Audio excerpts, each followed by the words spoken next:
Are we on the internet? Hello, hello. Hello, hello.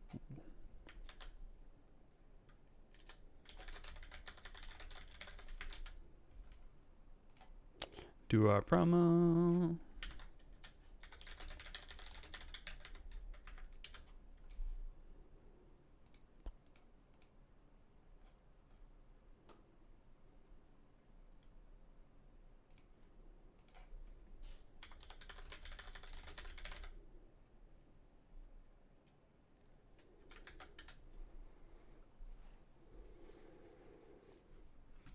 Cool. I think that should be fine.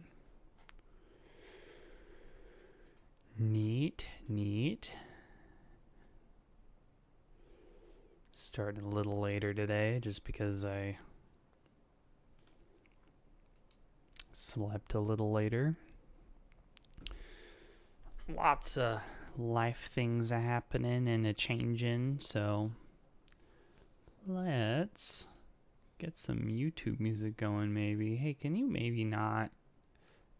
Uh-oh, there we go. Reorder that. Accidentally clicked and dragged on my YouTube. My YouTube bookmark.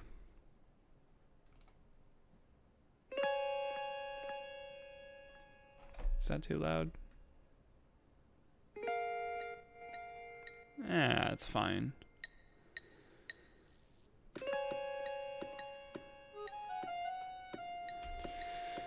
I was gonna play Hollow Knight today, but I think what I'm gonna do is I'm gonna try playing Hollow Knight off stream first a little bit, and then I'm gonna hop back in. But I'm not gonna go in right away on stream. I think I need to play it a little bit off stream and just reacquaint myself with the controls because it's been a little bit. Also, I'm gonna be eating this whole time, so sorry.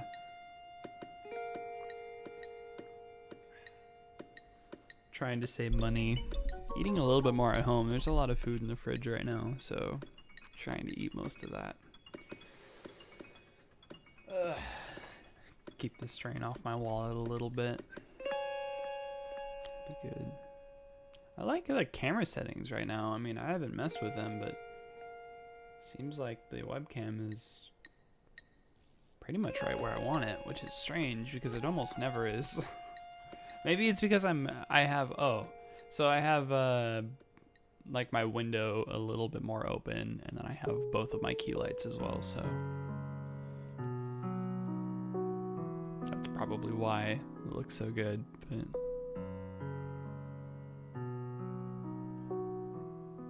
watermelon. Do y'all like watermelon?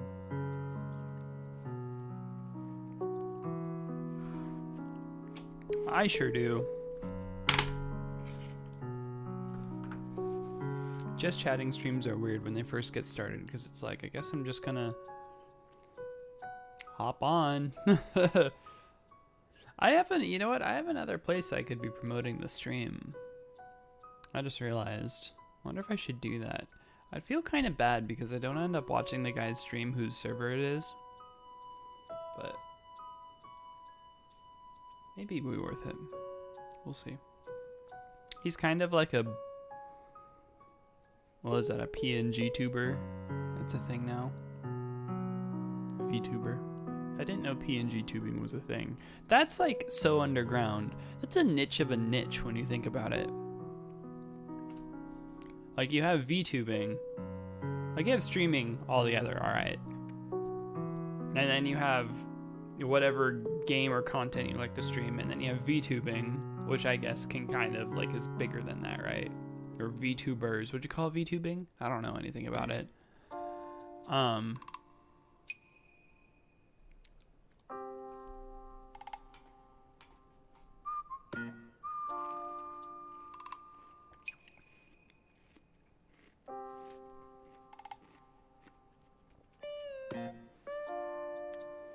So And if you're a PNG tuber, you're like in the VTuber sphere, obviously. You're a subset. I learned about this a few months ago, I think. Or I heard the word and then I just assumed like I knew what it was. Because I've seen a couple people's streams where they do something like that. I guess it's just like one picture of themselves that reacts or something every single time they talk into the mic. So I suppose there's a certain type of program that they use.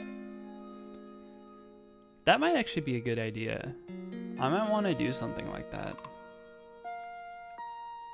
When I first started streaming, one of the things that put me off the most was having a face cam. But the more people I talked to, the more people insisted that I have a face cam. Hey, what's up, Des? Good to see you. Feeling any better? Hopefully you are.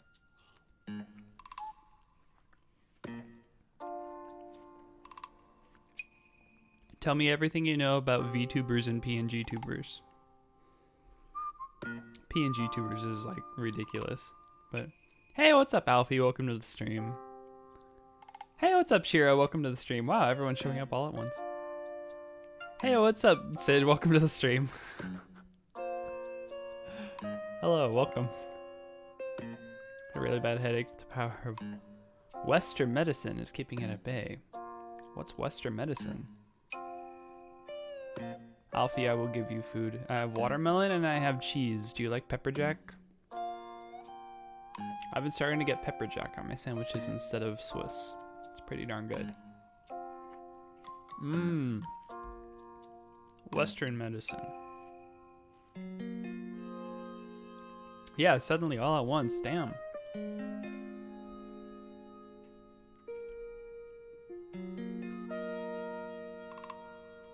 Pepper jack is best cheese. Really? It's pretty darn good. I like cheddar in general. I think if I had to recommend someone a cheese who'd never eaten cheese before, which is kind of a strange concept, but I'd probably recommend them cheddar. Like a mild cheddar, not a sharp cheddar. I don't know where, when, or who decided cheese needed to be like spicy. I don't know.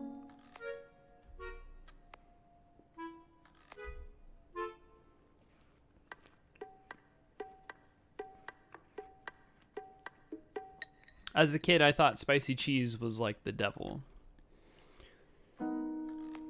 What's this spice getting in the way of my cheese eating experience? Nowadays, I think I prefer it. You got pinged about you starting. I am starting later today. I slept way in. I fell asleep at like 8 a.m. Then I woke up just after 4, so. I mean, I woke up several times. So this house is never quiet.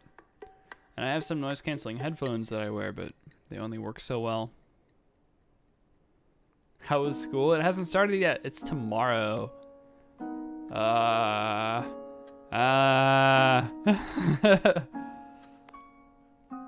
want pizza. I might get like Italian food later. Kind of craving that. Am I nervous? Not so much about classes themselves. I'm really nervous about the workload. Lab potato. Never seen a man with such void in his eyes. You found me. I have watermelon too.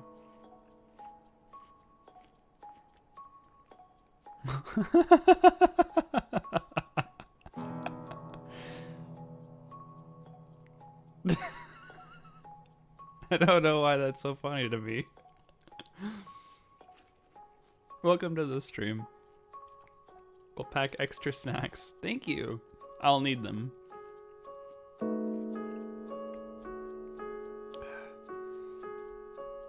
Cause mood. I'm a little tired. I'm still a little groggy. I'm waking up. It's a process. It can't just happen all at once.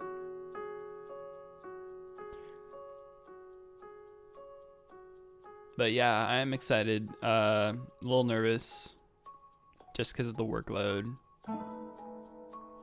We'll see. It's kind of comforting. It's kind of grounding, I think, to be going back to school.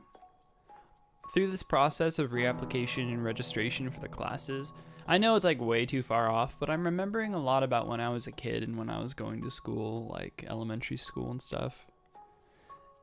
And I kind of miss it, you know? There's part of me that really misses that. But there's a lot more of like this existential, like doing the day in, day out type of stuff. So I'm trying to channel wherever I was back then when I thought there was something about school that I really enjoyed. So it looks like most of my classes are going to be online, pretty much all of them. It's going to be a new experience. 2 Red Bulls and 1 black tea in, you're fine. Oh my God, Shira. Someone could like take a plug, like an outlet plug, and just like stick it into you and you'd be able to power a lamp or something. So you can only see 5 million galaxies or 100 million out there. I'll tell y'all. The other 50 million in this man's eyes.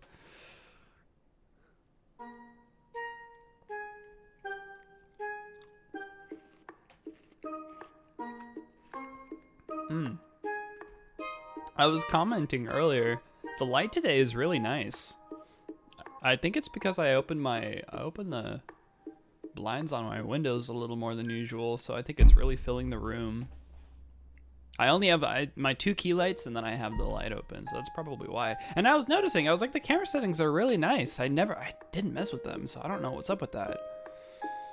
But so usually you cannot see my eye color. It's just, I mean, unless you're looking really close maybe, but decided to head back to college. Share the college story. Let me catch up on the story. Well, just through a lot of pressure and convincing, I've dropped out of college 3 times. Hey, what's up, Kiki? Welcome to the stream. Good to see you. Happy you're here. Change your cam view since normally your window is on the right of you, I think. Left side. I changed my whole desk around. That was a while ago, though. That was like over a month ago. But before I have 2 desks in my room. I have one that's over in the corner. It's really tiny. It still takes up a lot of room. But that's like where my computer, I have like an audio mixer. I got my drawing tablet. Mainly just keep it storage for stuff that I use for media. And then I got a bigger desk that I ordered that used to just be sitting right in the middle of my room. And some people saw it previously because there used to be like a Mac computer that sat behind me. I still have the Mac computer and I need to try to get rid of it. But anyway, now the desk I used to use is in the corner with my computer on it. And the new desk that used to sit in the middle of the room is pushed up against the window. Which is bad because sometimes I need to open and close the window, but now it's way more inaccessible, which is unfortunate. But whatever. Why your family keeps butter away from you so you don't accidentally slip out of college. Something like that. It was the olive oil that was the problem.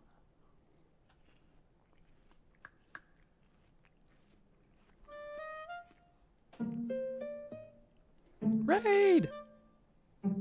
Raid. Are you guys raiding right now, Kiki? What are you doing? Are you pulling Clems through E3 and E4? While you answer that, I'm going to continue talking about college. Yeah, so I dropped out 3 times, and I talked to some friends, talked with a therapist, talked with my parents. My parents were just kind of like, we just don't feel like you're doing a lot. And I'm like, it's because I'm not. I mean, the pandemic hit. I got a new job. Mainly just focusing on that stuff. I didn't really want to go back to school, but also I felt like I was kind of reaching a dead end. Just with my career and progress I was able to make. And then everything happened at once. I got promoted to manager at my work. Still trying to flex into that position. It's a lot of work. It's a lot to remember. It's a lot of responsibility. But I negotiated a better pay. It's better hours in general.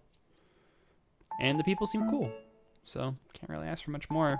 We're just waiting for the day when it seems like it's going to be easy enough for me to just kind of hop in and get to work. I don't really have to think about things. But thus far, it's been a lot of learning, a lot of note taking, stuff like that. So uses my brain. Gets the old CPU running. Shinryu.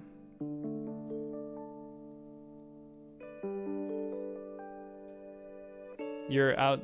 Well, are you outside your house in a thunderstorm? That actually, I mean, thunderstorms sound kind of nice right around now. I wish we had thunderstorms. We really don't get enough rain to begin with. Life crisis and life jackpot at the same time. Well, it's a give and a take, because part of me is like, I don't want to have... I mostly, like, my dream job is working for myself. I don't know doing what. Something in media. But I am terrible at self-starting. I gotta have some sort of learning disability, I swear to God. ADHD or something. Because it's the starting thing. It's not that, well, yeah, it's like motivation, stuff like that. It's really bad. Keeping a schedule. If it's for myself, I can't do it. If it's for other people, I have no trouble. But if it's for myself, I can't do it. And I don't know why. Like, I show up to work on time every day. I'm more reliable than a lot of other people, but then I don't keep appointments that I make for myself. So what's up with that? Like, what's that about?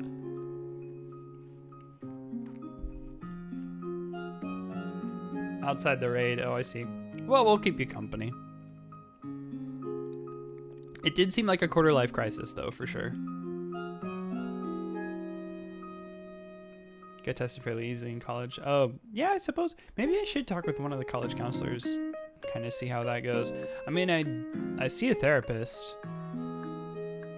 I did get a diagnosis of depression years ago. But that was... I mean, I've kind of come a long way since then, so... But I've been working with this dude for years. You think, I'm dripping watermelon all over myself. Do I have a... I know I have it. Give me some napkins. Ugh. But that was something else. That has nothing to do with, like, having difficulty in school. Which is kind of where I'm at.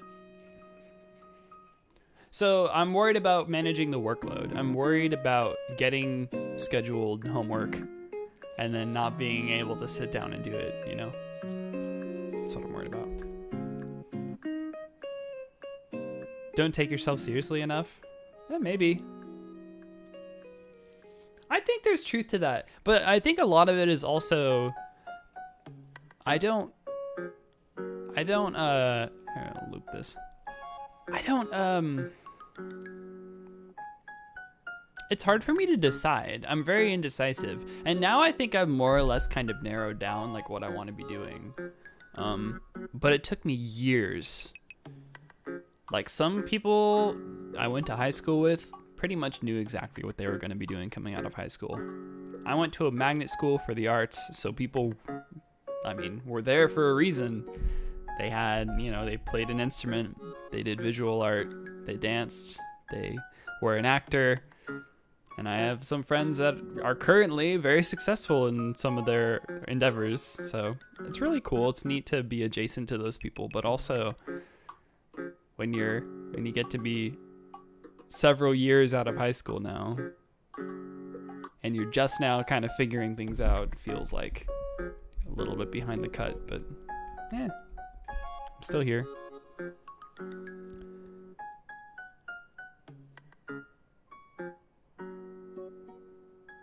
It doesn't count.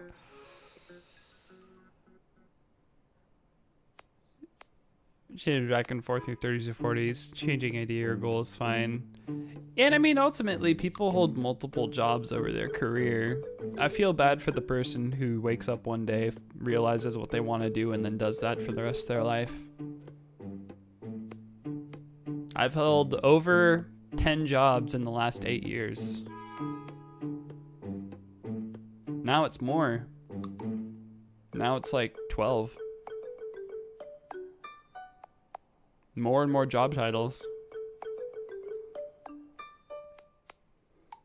So I've definitely bounced around, but also they were like, a lot of the stuff was minimum wage, or it was manufacturing, kind of like a weird, I mean, I could have moved up in some of the companies. Some of them were really not that great, but most of them were really not that great. But I think I realized what's important to me, and what's important to me more so is like having good connections, spending time with friends, entertaining people. That type of stuff is much more important to me than being a manager at a craft store.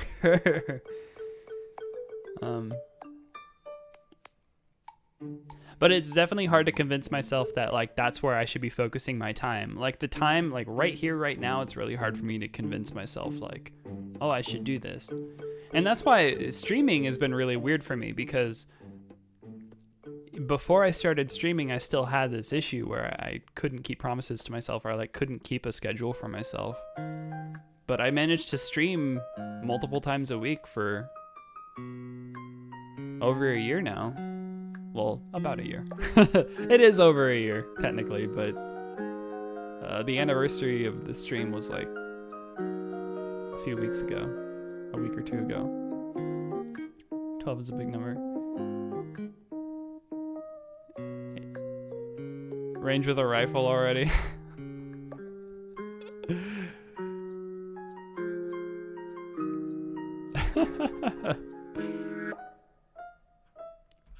I am concerned about that.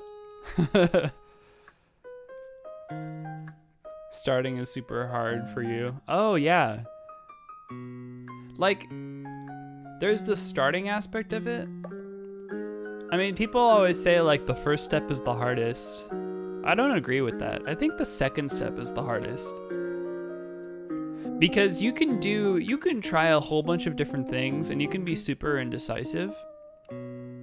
And it's really easy to start new things. I found that especially. I will start new problems. I will start new problems. I will start new projects until the cows come home. I will just start projects left and right.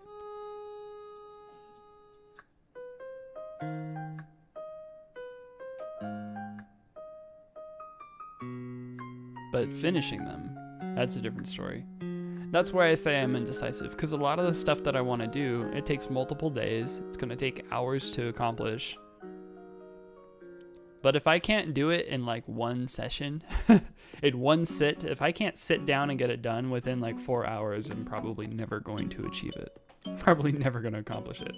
So splitting up the projects into smaller things, that's a big thing, right? It's a lot of difficulty in that. Starting is always hard. Once you get things going, they tend to be easier. Keeping it going, yeah, and that's where I'm saying, like, I mean, obviously, like, if you're sedentary and you're like, I should probably get to work, like, it's like, oh, I don't want to work. I don't want to move. Don't make me move. And then you finally move and you're like, okay, this is at least more entertaining than laying around. I'm changing a little bit of my habits. I'm trying to stay off social media more. It's a long road to self-improvement. Trying to play a little less video games, or at least consolidate all of my video gaming to be on stream. Play less video games off stream. But I think I also need to keep a little bit of that up too, because like I was saying, like recently it's just kind of felt like kind of bleh in the background. Like as much as there's good things happening, I don't feel very fed.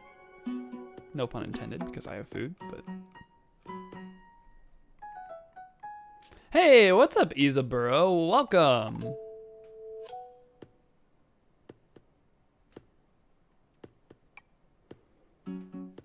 Started your boss kicking your ass forward. Same for PhD. Having someone kick your ass helps a lot.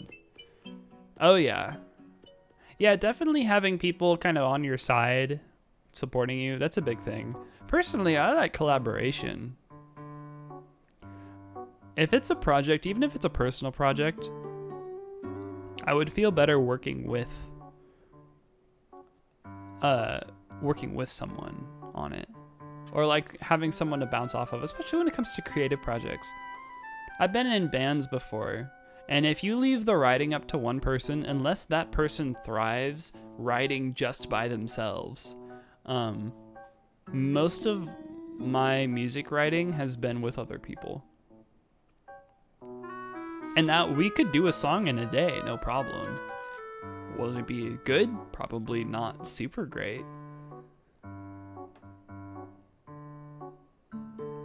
But it was because we were able to bounce off of one another, and you kind of get, it kind of keeps you in check. It's a little bit easier to be a little bit more decisive. And a little bit easier to throw out ideas too, and just kind of see what sticks. Because you have kind of a barometer there. You got another person there who can just kind of be like, I don't like that idea. Let's go with something else. And that's good. And so I think there's importance in like critique kind of. Or feedback. Feedback, I should say. Feedback is important. And when you're working for a long time, broometer, yeah, that's exactly it. You ask your bro for help.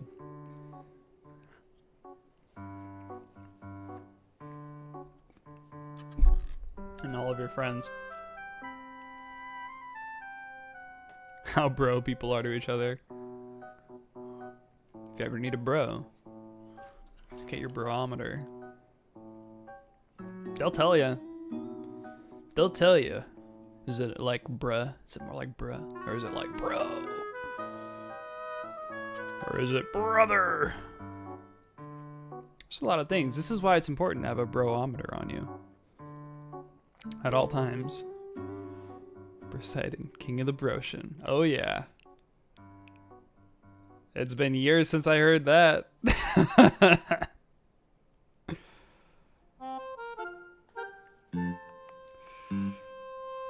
But yeah. So we'll see. Maybe, you know what, a friend of mine, I wrote something the other day. It was something I've been meaning to write for a really long time. I haven't done a lot of writing. I used to be more of a writer when I was a kid. I grew up playing music, but I would also write in my spare time. I knew a lot of friends that were visual artists. Never really considered myself a visual artist until like a few years ago. I started drawing very consistently. And I kind of fell off the boat with that, but I find myself in a lot of artistic circles with a lot of creative people. So I'm kind of naturally drawn here, and I think that's kind of another clue. So like, what do you want to be doing? Like, where are you naturally drawn to? Where do you find yourself now? And how can you help the people who are around you now? I think those are good questions to answer if people are ever confused. Because if it's like what's your life passion? What's your career? What are you gonna spend the rest of your life doing? Like, way too big. Ask an 18-year-old that question. If they give you an answer, it's BS. It's BS. You can't expect an 18-year-old to answer that question. You can't expect a 15-year-old to answer that question. Can't expect probably a 23-year-old to answer that question. Maybe a 23-year-old might have a better idea, but naturally drawn to good food. You don't have enough money? Oh yes. Be a food critic. Right, start a blog, be a food critic. There you go. All your problems are solved. You get to eat good food, you get paid to do it. And it's like Twitch, we are in the age where you can monetize anything, right?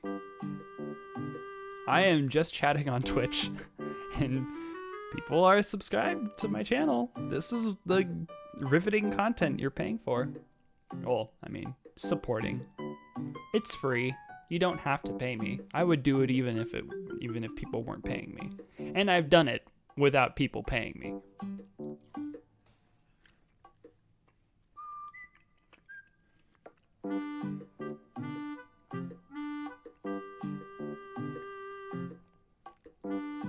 Sample all the fast food. Oh yes. Every time I find a new Mexican food restaurant around me, I have to try it. Especially around here. California burritos are a big deal. If you've ever had a California burrito, go Google what a California burrito is. French fries, steak, and then either like pico, cheese, guacamole, or sour cream. Some combination of those four things. Kind of mixed in with the fries and the steak, all wrapped in a tortilla. amazing. One of my favorite foods for sure. Digging for water yet? We need to start. It is summer. It's getting, I mean, it's a pretty humid summer. It's a pretty humid summer today. Usually our summers, well, I remember our summers being pretty darn dry.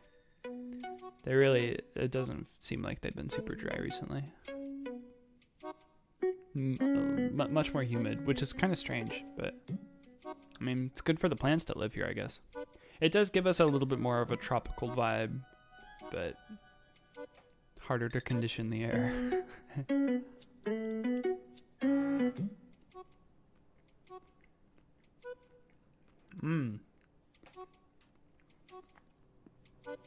Yeah, just live in the ocean. Who needs plants?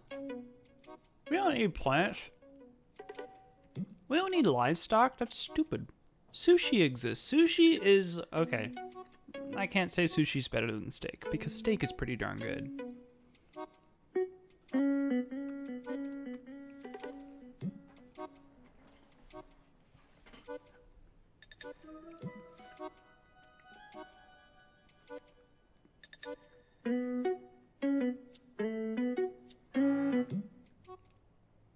But yeah, it's like if someone really just dialed in sushi is better, fair enough. But there's some steaks. Sometimes when if I am in the mood for a steak, nothing can fix that craving except for a steak. I guess the same thing goes for sushi, but it's like I don't think I could do without one. I think I'd have to have both. And you can't eat red meat? Oh. Well, in that case, yeah, that would change things.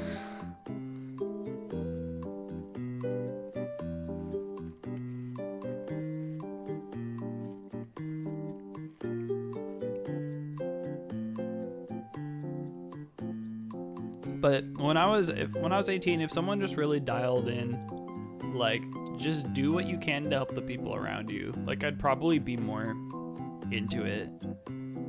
I realized, instead of being an amazing artist myself, I could just help all the amazing artists around me. They need help. There was a few years ago, like 2 years ago, I remember I asked around to a couple people, I was like, would you hire a personal assistant for your art if it was affordable and you felt like it was going to really make a difference? And they were like, absolutely. So maybe I just need to be a personal assistant. I was thinking I should study business, become like a manager or something. And so for a time I was like, I should be an artistic manager. And even though I'm going to school for media, which is going to be more on the production side of things, knowing that bit of production I think is going to help if I ever decide to get into like artistic management. But that's where I really want to be. I don't want to move to LA is the thing. I don't want to move to LA. I don't like LA. It's too many people.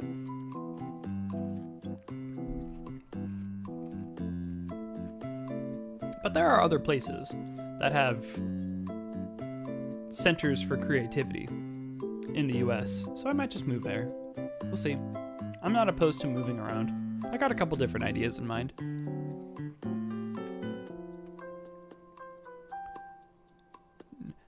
Dye the meat another color. Red meat. Why not blue meat? Why do we gotta differentiate? Some art. I wish she had extra arms. Oh yeah. Definitely having just even another pair of eyes on things. A friend of mine's working as a personal assistant for a musical artist up in LA right now. And I tried asking him, like, where did you find your gig? And he sent me some websites, but there's basically none in my city, which is really unfortunate. They're all in LA, and I don't want to move. So, not in that direction, at least. Serious about this topic. Develop certain set abilities where they're even useful. It's fine to want to help people, but many people are just literally lack any practical skill to offer anything of help. I think there's smaller tasks that can alleviate it's not that hard to do laundry, in my opinion. I would probably end up hiring someone to do my laundry if I could pay for it. I don't like cleaning my space. Designing my own space is hard. I would probably hire someone to just tell me like where to put a plant. You know, if I had the money, I don't have the money, so I can't hire those people. But there's ways to bring value to people. Like, you think about how people get priced for the work that they're doing, how people set the price for the work that they're doing. If you have a concrete product that you are selling, like like food,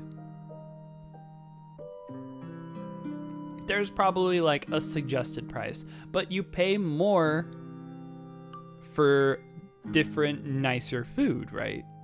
Even if it's what you would normally eat. You can go to a 5-star restaurant, and a lot of 5-star restaurants will still serve you fries. They might not even be the best fries you've ever had, but you're paying for them. You pay for them. Why do you pay for them? Why would you pay $100 if you're just gonna eat French fries? For not even the best French fries you've ever had. It's for the experience, right? And not just for the experience, but also, I mean, you know,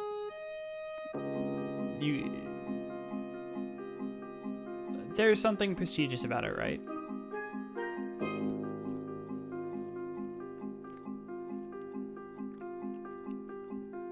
I think that's helped since just exchanging a service with money. I mean, I would hire a plumber if my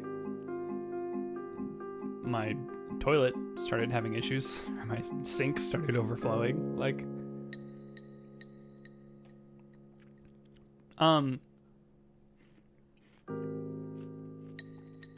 people, like, obviously, yeah, like,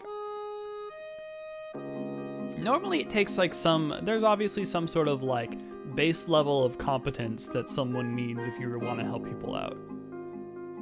Just how helpful are we talking? Like, I would pay someone, I remember talking with my therapist, like, there's a whole bunch of free resources to learn a lot of the stuff I want to learn on YouTube, so why would I go back to school? But I remember telling him, like, man, I would pay just to have, like, just to attend a class, and at the end of that class, come out with a skill. Like, come out with a skill that I can actually use, or something that's actually going to build off of that later. And so that's how I got kind of back on the road of going back to school. Because I was like, I'm sick and tired of, like, fiddling around on YouTube thinking, like, okay, I need to find, like, what's next? So really, the benefit of paying for a class is you're paying for the guarantee of knowing that that information is already collected for you and is going to be presented. You're trusting that it's going to be presented in an understandable manner, right? I've definitely had attended classes before where that was not the case, and I paid for those, and I was like, this is bullshit. I don't want to attend this class. Like, this is not organized. The teacher does not seem to know what they're doing.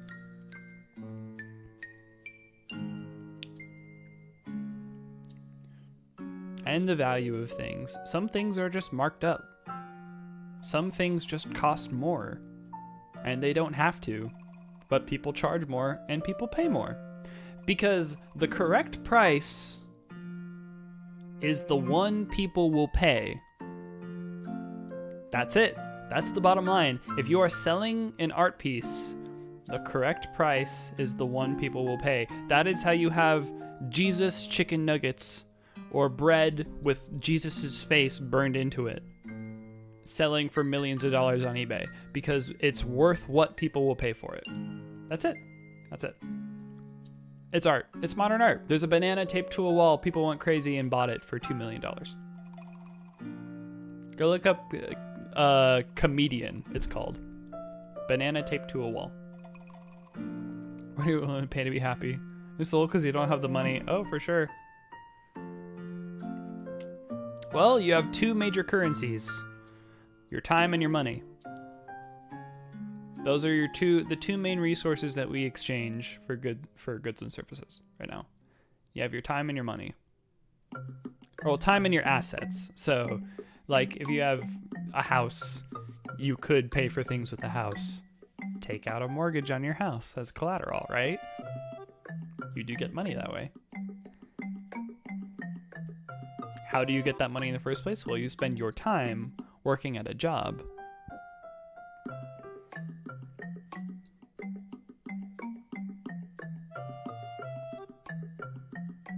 You want modern art, you take your glasses off. That's good.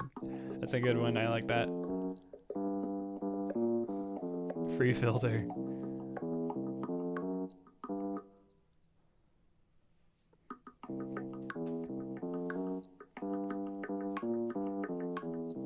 The cheese is good. I should get crackers, but I think they're going to be too crackery. I had the last of that Mai Tai mix that I had from my stream, my birthday stream. I had like 2 glasses of it. It was a mistake. Don't drink Mai Tai mix straight because last night I was laying in bed. Well, I like drank it while I was just sitting around like earlier that evening, and I was like, yeah, I don't feel too great. Like I shouldn't have had that Mai Tai mix. And then I like my stomach eases up for a little bit. I'm like, fine, I don't feel anything. Take 1 sip of water and it's back. Hey, Shire, welcome to the stream. I'm eating cheese. Isn't it riveting?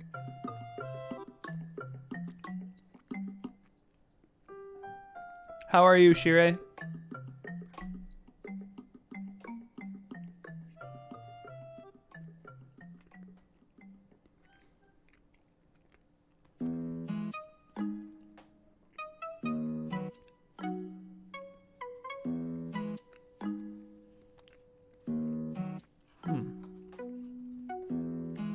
I think I'm done with the watermelon. There's none left, just watermelon juice. I'm not about to drink it. What was that? You're sleepy but don't feel like sleeping? Aw. I feel that. I understand that.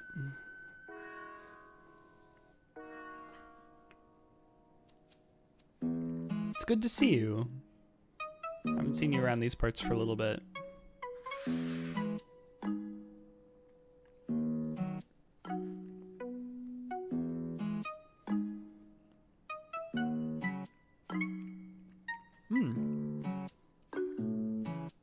I'm doing fine.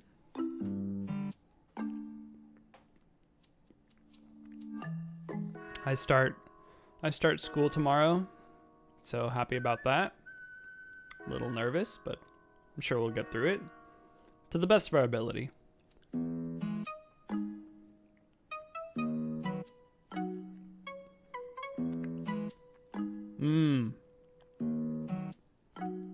Well, welcome back, Yuzaburo.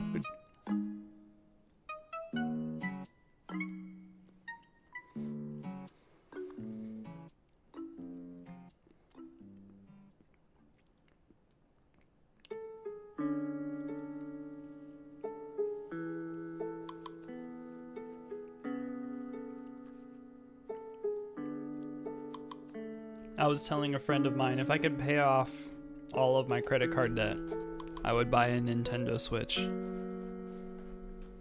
We could play some Switch games on stream.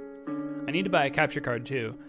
There's a couple other things too. I wanted to invest in, because I got the new job and it's gonna end up paying me more. I was thinking, I kind of want to get more audio equipment. It'd be really nice to get a larger audio interface that had more inputs. Because the one I have...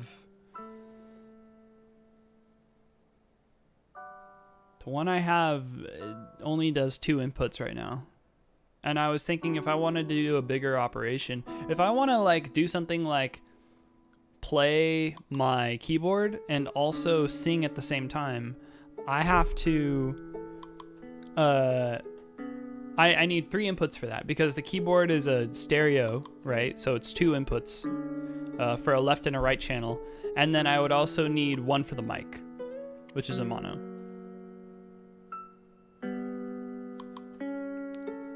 Second cam. Oh yeah, that's also another thing. I do want to get a different camera, because this, I keep talking about it, but this webcam's a piece of crap. Yeah, so far the new job has been all right. It's a lot of learning. Whereas my last job, like once you figure it out, you just show up every day and you just do it, right? Doesn't really take a lot of thinking. It's still really thinky. I'm just not there yet, but soon.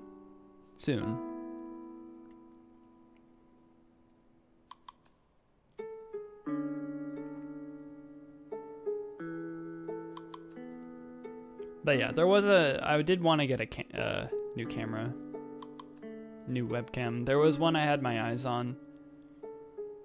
The problem with cameras, I think they did a thing with, Canon did a thing with one of their mirrorless cameras where you can turn it in to a webcam now. They did it, I think it was because of like COVID, or they had it so that you kind of could do it before COVID, but then it was kind of broken. And then COVID hit, and then I think they fixed it so that you can actually use it as a webcam. So, and those are, I mean, it's a nice camera compared to the crappy webcam I have right here. Could it maybe actually get like a full HD frame instead of whatever the heck this is? Like what? Like what sort of aspect ratio is this? This is weird. Taped your phone on a tripod last time. Oh yes. I still actually want to get one of those little like phone tripod holders. Because if I was going to do more music streams or creative streams, I mean, yeah, I would totally use my phone as a camera. And I should probably buy the Droid Cam app too.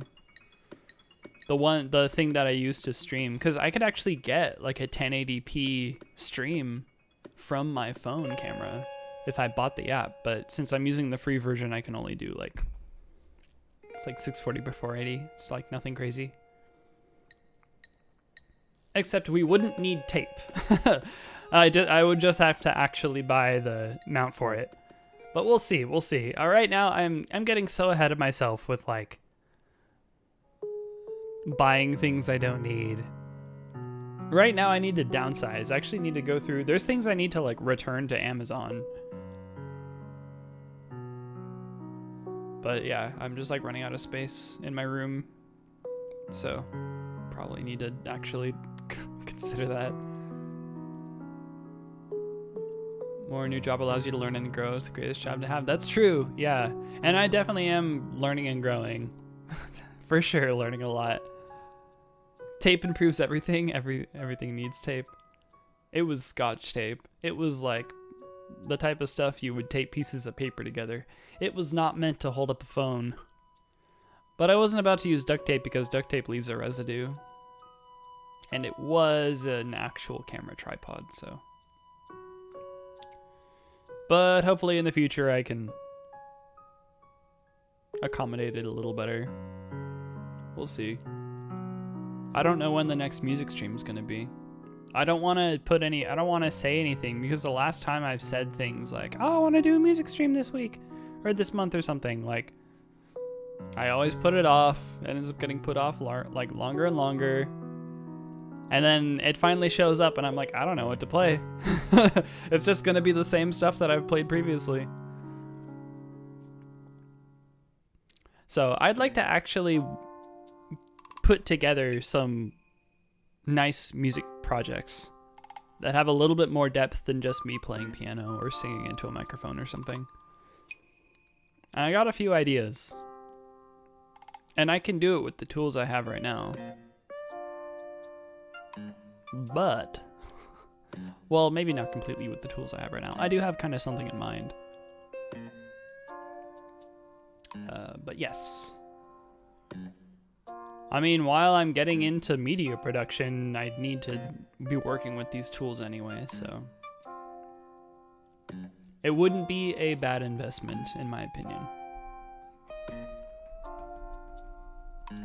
We'll see. We shall see, we shall see, we shall see. That's kind of far off in the future.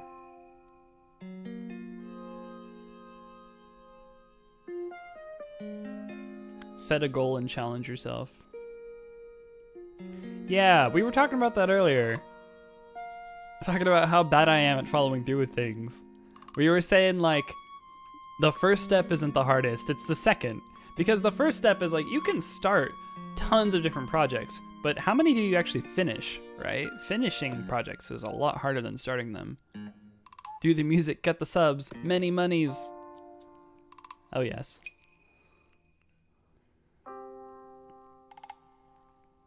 It would be cool. But that's kind of a ways off. There's a lot of tinier little things I want to do on the stream before all of that gets set in motion even. So we'll see. It's kind of a ways off. It's a big project. Running these streams, the longer and longer they go, the more and more caught up in the minutia.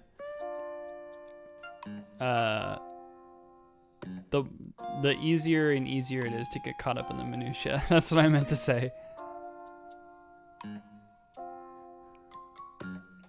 Just have to blow up your phone Discord tweets with words to keep you going.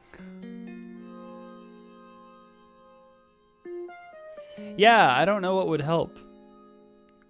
Before, when I've edited Let's Plays, I had a calendar. I actually still have basically literally the same type of calendar that I bought for that, but I basically like had a big calendar that I tacked onto my wall, and I would write all of the tasks that needed to be done on each video that was going to be released on a certain day, and so I would work in advance, like I would work ahead, and basically so I would never want to not have a video edited by the day that it was scheduled, right? Like you want every video edited on the day it was scheduled. And at this point, YouTube still had like a scheduled upload feature, so you could upload it and it would hold it, and then it would finally release it right on time.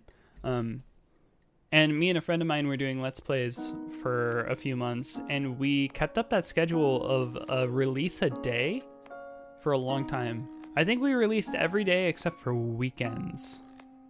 So 5 releases, 5 videos a week, which sounds like a lot, but if you're just doing like a 2-3 hour recording session and then you're chopping them up into 15-minute segments, that's 8 segments for one recording session.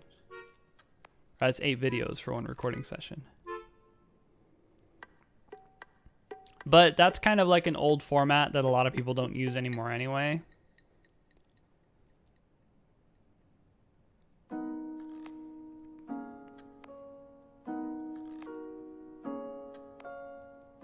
Colored post-it notes on your monitor. Just a small handful of tasks you could do daily. Oh yeah. Yeah, that's not a bad idea either. I have a little book. I have stuff in here, and then whenever I'm like looking for stuff to do, I have a to-do list. And I have like an index and stuff. I basically keep it all indexed. And this is what I've been taking notes in for work too, because it fits in my back pocket. It's super thin. This one is Fancy Dancy Moleskin brand. It's not very nice, unfortunately. I don't know if you can see it. It's kind of like way too bright from the thing, but like the ends are fraying. Like you can kind of see like right here how it's like kind of fraying out. So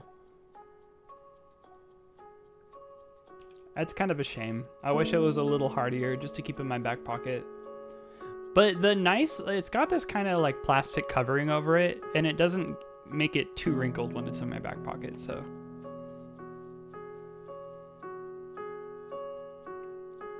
Used to do the tasks to get the notes off your monitor. Oh, that's actually really clever. Shoot, I might have to steal that. Do your pockets have teeth?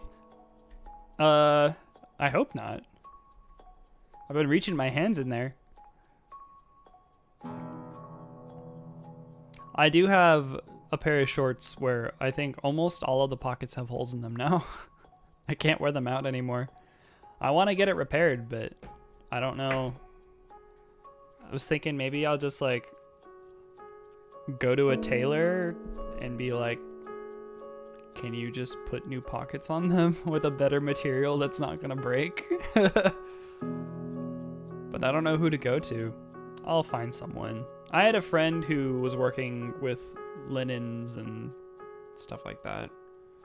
I could always do it myself, but it would not be quite as nice of a job, I don't think.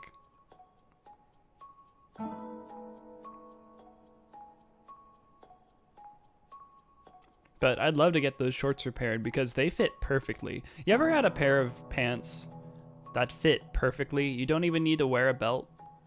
You just like put them on and like voila. They just like go like shoo. It's like a vacuum suction to your waistline, but not like super tight. It's just like just the right amount of tension. It just sits like right on your waist. I don't know. That is that pair of pants for me. The one with all of the holes in the pockets. I actually bought some new ones too, and these are working out just fine. I love shorts.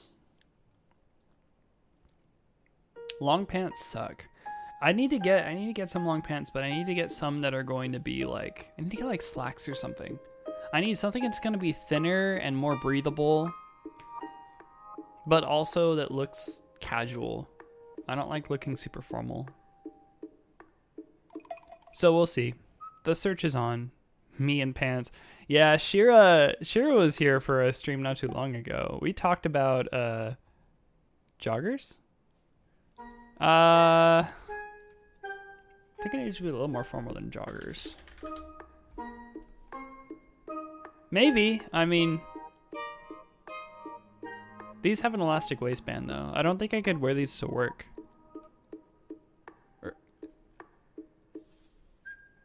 I think I need something with like a button at least. The possibility to wear a belt needs to be there, I think.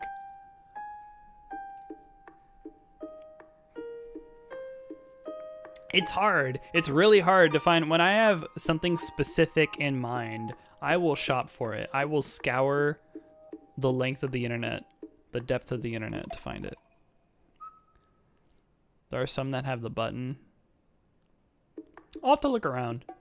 You never know. I might find something right along those lines that might work.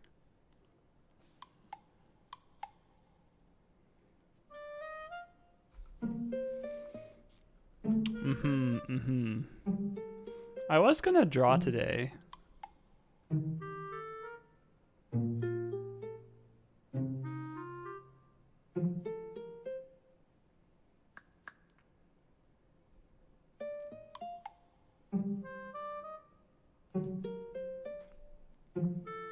But I changed my mind.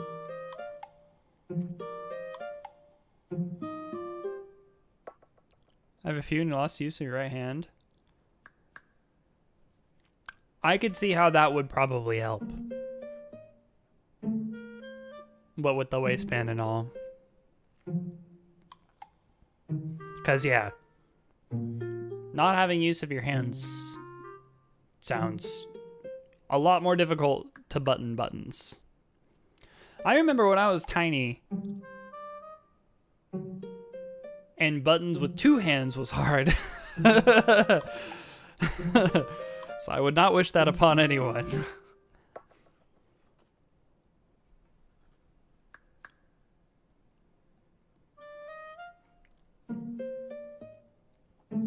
I also, you know what? I think I just need to get out. Talking about all of this, like, just not being satisfied and stuff, even though good things are happening in my life, I think I just need to get out. Go to the beach. Maybe I'll do that after this. I wanted to go camping. Maybe not. Oh, I wouldn't be able to do it this weekend. Coming weekend. Maybe I could this coming weekend. You know what? I could do it tomorrow. Neko voice, get out. Get out. Get out, Croc. Get out, Taku.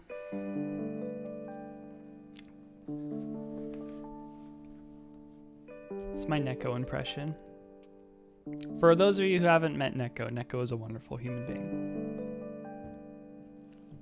And so is Des. And so is Shira. Touch swamp? Touch what?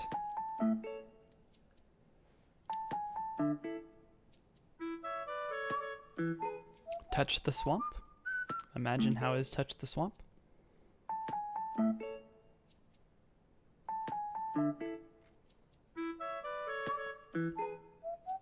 I feel like, I mean, I could go up to the mountains, but we'll see. I've never been camping by myself before, so I was considering maybe I should just go camping by myself. Like, unplug for a little bit. Like, don't bring a laptop, just my phone. I could do that. I should do that. Monday evening, maybe. Just head up to the mountains and go camping.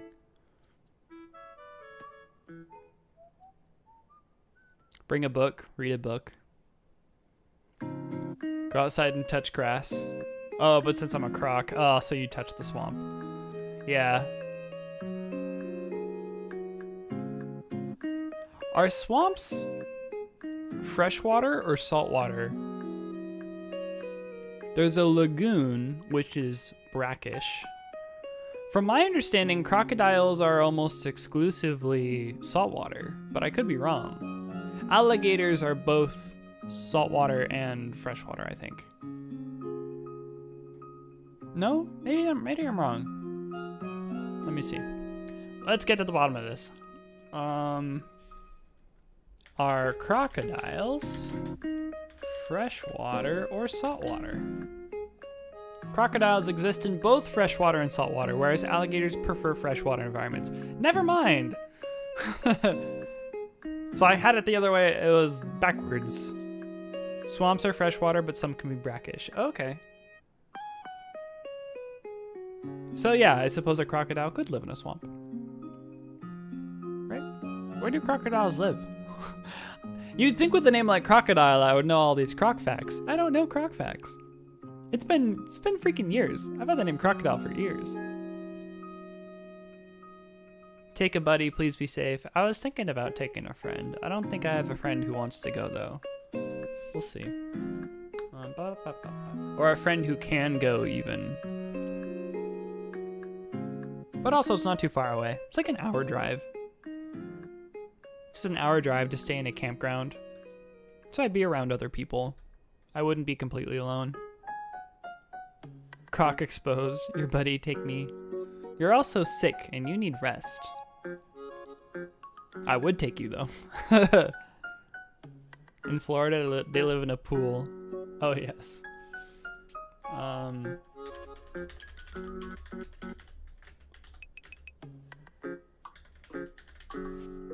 They live in the bayou, right? But what's a bayou? Is a bayou a swamp?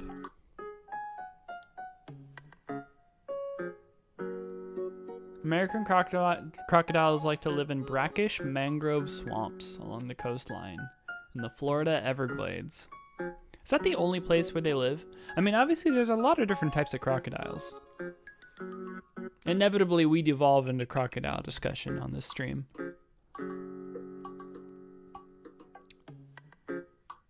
Salt lakes and freshwater sources. Where do crocodiles live? Explore their habitat.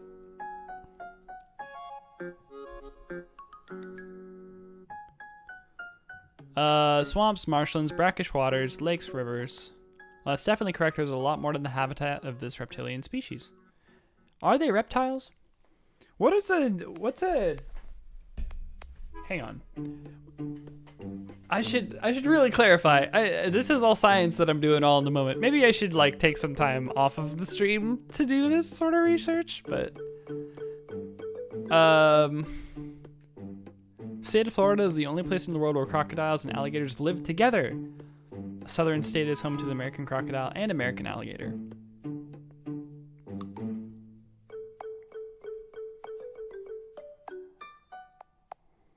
The term crocodiles is colloquially used for all the species belonging to the order Crocodilia, i.e. crocodiles, alligators, caimans, Caimans, Caimans.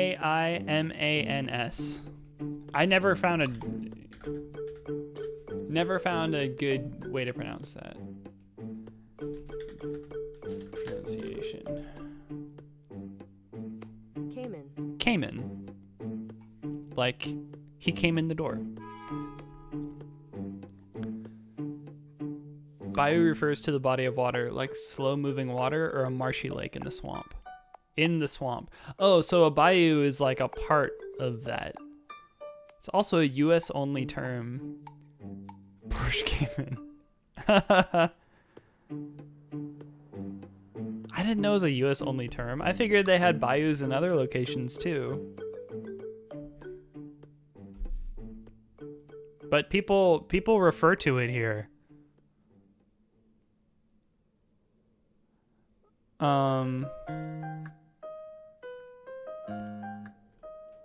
Oh yeah. So, Angarials, in true sense, however, it only refers to those species that belong to the family Crocodiliae, and therefore, only the members of this family are also called true crocodiles. The Crocodiliae family is further classified in the genus Crocodylus and genus Osteolaemus.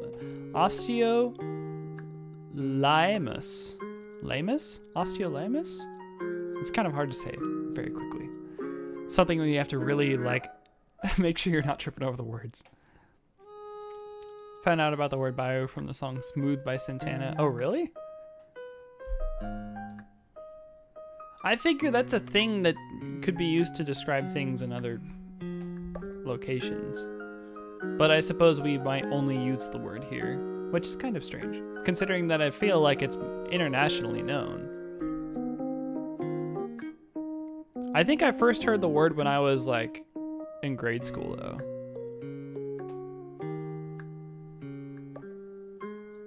So probably wasn't something when I was, like, super young, maybe. Someone's here. Oh, it's people we know. Owing to the striking similarity, most of the people get confused between crocodiles and alligators. Of the many differences, I do, many differences between the two, the difference in the shape of their jaws comes across as the most obvious. While crocodiles have a V-shaped jaw, the alligators have a U-shaped jaw. So it's talking about, like, the point. You're talking about, like, if this is the nose tip.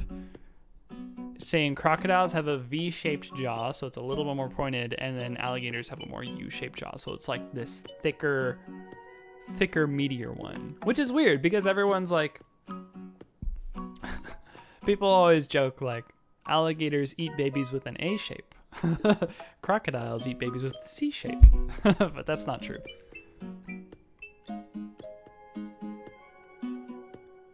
Animal Logic has a cook video on crocs.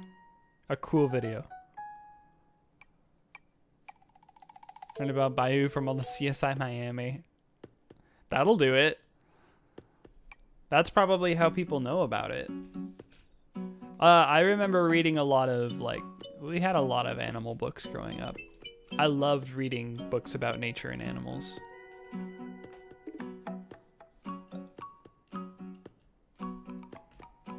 Where do crocodiles live?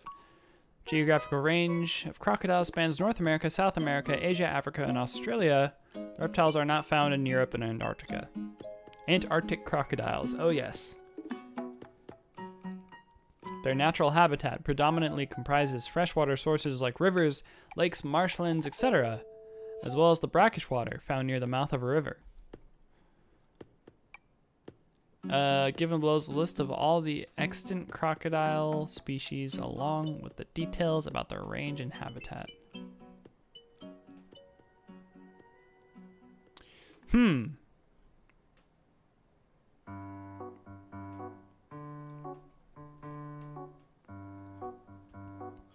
It's got some pictures of crocodiles.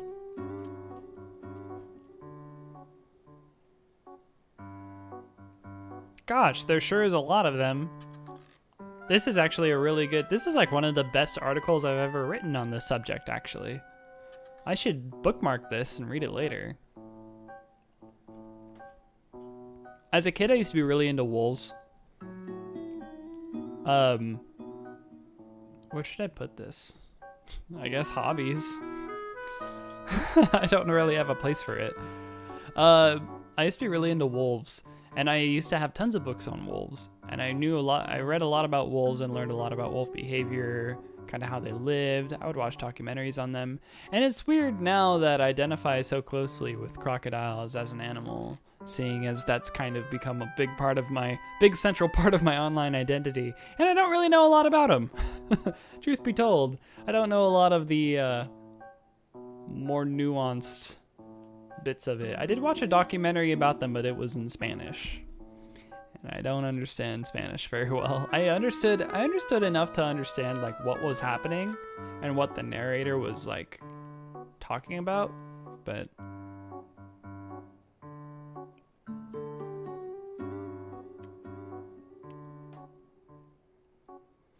I understand a lot more than I can speak. I think that's true for a lot of language learners though.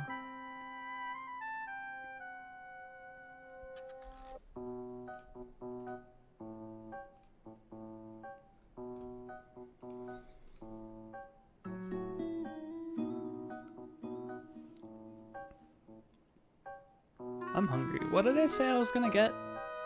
Italian food.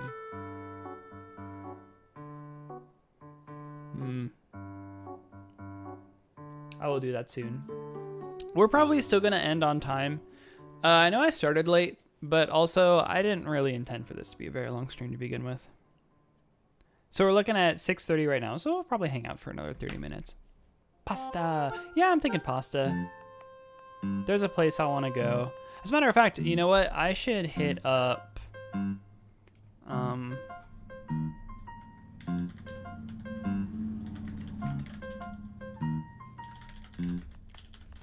gonna hit up Sele really quick. There's a place I've been meaning to take him, and it's Italian food. And now that it's in my mind, I'm kind of thinking, maybe I should take him there. It'd be nice to get out too. Except I have a feeling that he's not gonna want it. Every time I invite him places, he's like, no, I'm doing this. No, I'm busy. No, that's this. Oh, he's thinking about it. He said, Oh, there it is. He said no.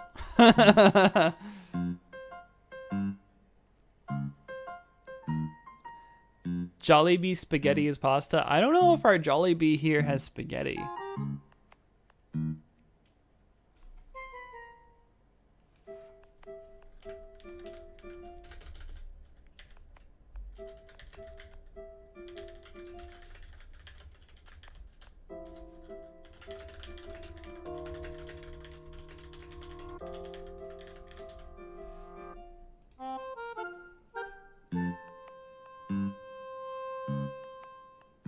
Otherwise, Filipinos would riot.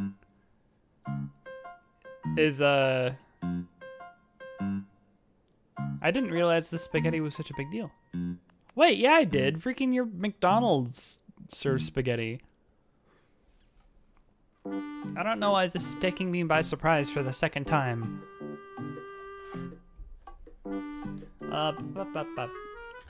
Jollibee. I also want a donut. I want pasta and a donut.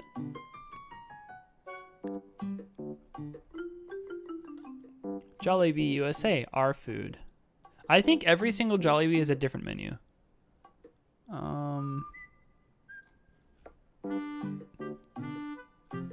Got a lot of chicken. What is this? Chicken Joy Bucket, Palabok Family Pack, Peach Mango Pies. What is this? Palabok? Palabok? This looks amazing. It's like eggs and shrimp. Oh, it's literally eggs and shrimp on pasta. Or on noodles. That looks really good. I didn't know that was a thing. I'm gonna have to try that now.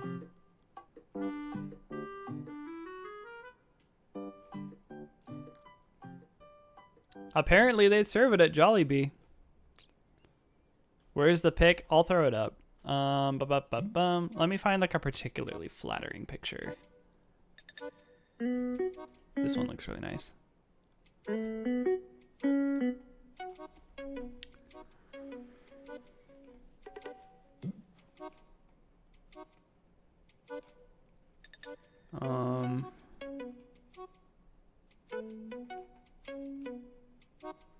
There we go. Oh my god, it's huge. Woo! Look at that. That looks excellent.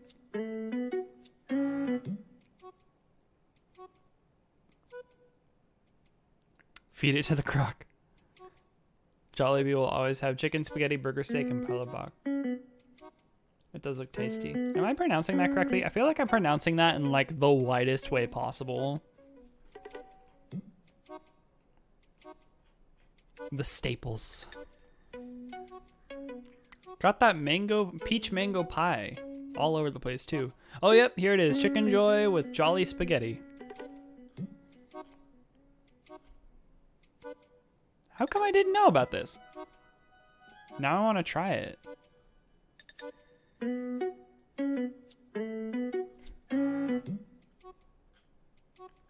See, Jollibee food looks good because it looks like it's got like no frills. Oh, they have a chicken sandwich too.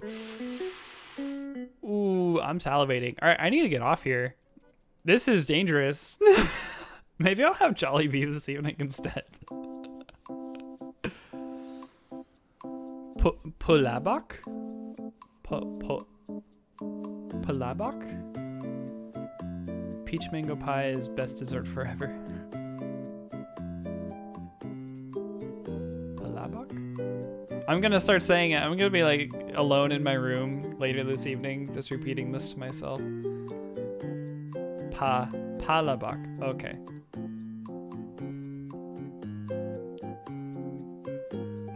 Palabok. But the stress is on the second syllable.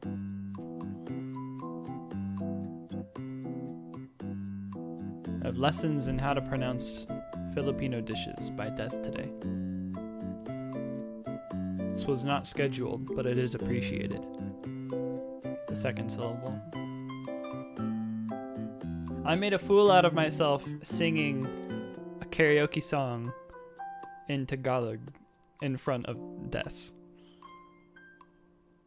I learned a song, I asked him years and years ago, like, I want to learn a song that you know, give me a song. And he was like, I like this one. And then never mentioned it for like over a year.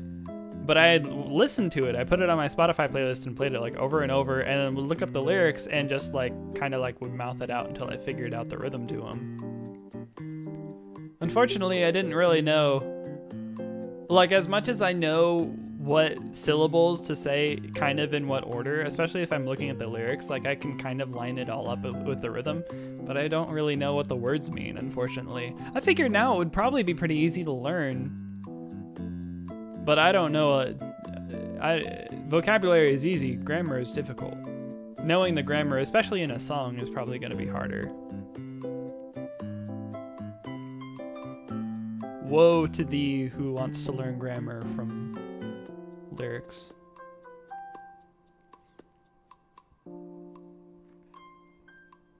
I feel like that's kind of the case. Like for a lot of the Japanese songs that I've learned too, or tried to learn at least, I feel like the grammar is almost non-existent. All of the fundamentals that we learned in Japanese 1, out the window.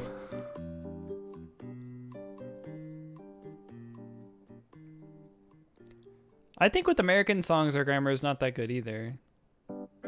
Hot mess. Oh yeah, that's me. That's me trying to learn a different language. I'm kind of stuck. I don't know what language I should be learning right now. I'm kind of stuck between Spanish and Japanese. I took Spanish in high school.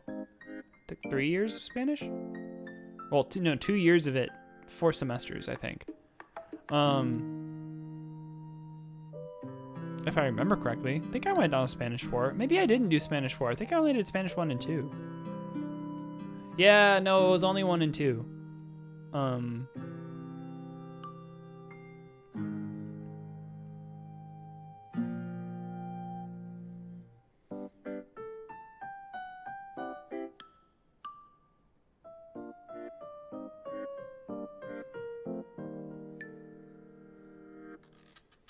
So, but I understand a lot more Spanish. I think I underestimate how much I learned from that.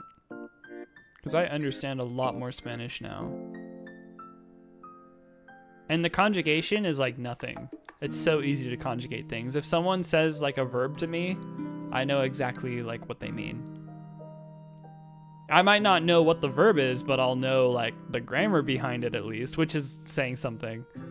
So that's a point in language learning that I don't think I've ever really been at, where like I can understand the grammar more than I can understand the actual words. But I think once you get to that point, I mean, picking up the vocabulary is just a matter of looking into a dictionary whenever you hear something new. And for the most part, that's been true. A lot of how I'll learn now or study now is I will, if I'm listening to a show or a podcast or something in a different language, trying to understand what's going on, I'll hear words that I recognize over and over and over, and I might not remember what the words mean, but just being able to recognize them is enough for me to be like, I should write that down and look that up later. I think if I also learned some songs in Spanish, I would probably be able to pick up a lot more vocabulary. Because the grammar really isn't that far away from English grammar anyway. And knowing what I know about the language, it's pretty easy for me to decipher like what they mean. Like, you know how they still do the thing where it's like noun, verb, adjective? Or sorry, no. Noun, adjective, instead of just like adjective, noun, like we do a lot in English, where it's like red car versus like car of red, which is kind of like how they say it in Spanish, something like that. There's a way, like there's a specific way that they say it depending on like the meaning of it. It's like if you're describing something about the car, you're supposed to like include the article for it. I don't quite remember. It's been ages.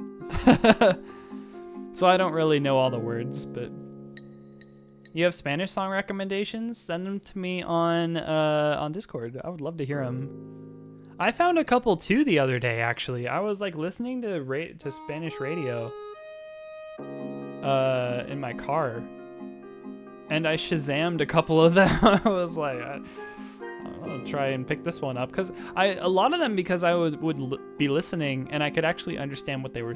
Well, I could hear them clearly, I should say. It wasn't like they were mumbling their words, so I was like, maybe this would actually be a good song to look up the lyrics for. Depends on my style. I mean, I'm open for about anything. I'm really not picky. I'd like to listen to more poppy music. More Spanish pop music.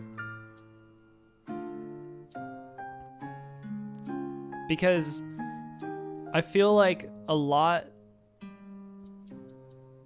of what I hear on Spanish radio, I never know if it's like a new song or an old song. I always assume it's like 20 years old. Which maybe if it's a really popular song, I should know that. If I have any desire to learn the language or understand the culture, connect with the culture. So maybe that might be an option.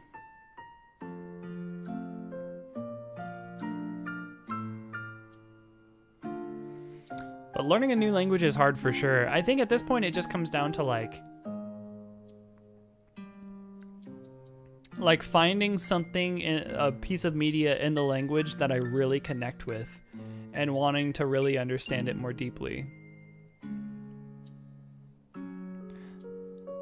Because I never really had an interest in learning like Mandarin Chinese until I started watching Luo Zhaohe, and now it's incredibly interesting to me. But I have to restrain myself. I'm like, I'm not gonna enter this rabbit hole. Like, learning a language is a lot of work and a lot of commitment, and it is literally one piece of media.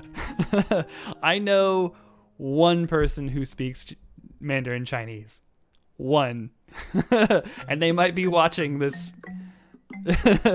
They might be watching this stream right now, for all I know.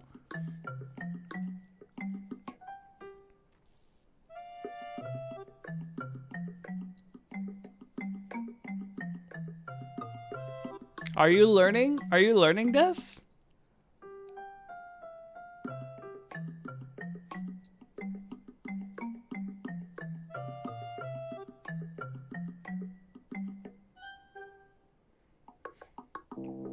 That's cool. I didn't know that.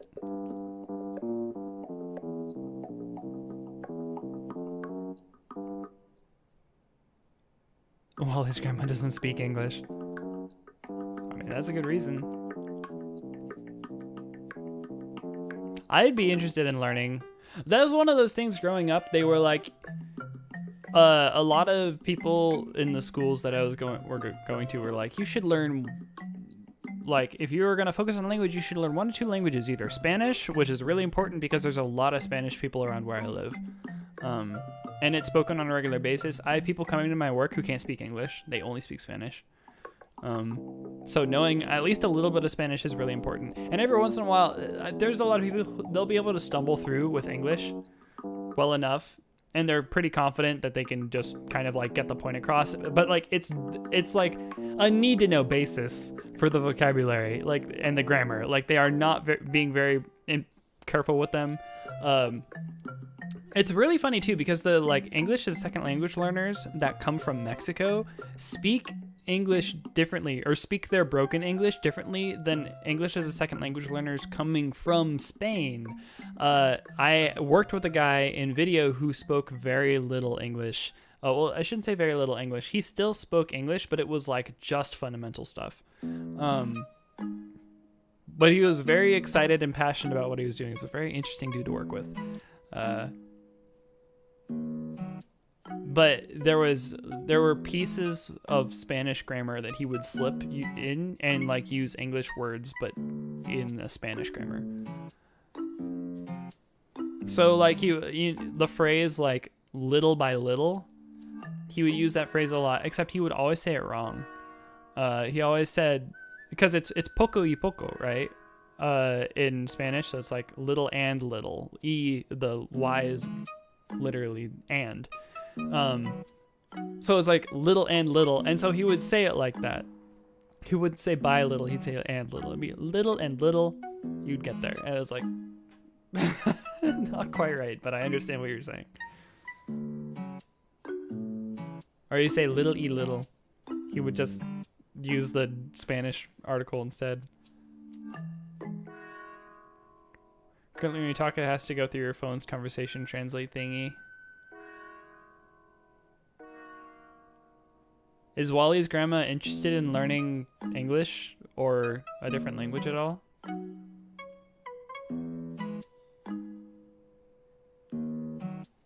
Is she like trying to learn English too? Or are you just trying to learn Mandarin? I mean, they were saying we should either learn Spanish. I should continue my thought. We should either learn Spanish or we should learn Mandarin, is what people would say. It's also weird when fresh Spanish learning English. Oh yeah. Learned a tiny bit of English to speak to her many suitors. Oh. But for the most part, no. That's as good of a reason as any, I guess.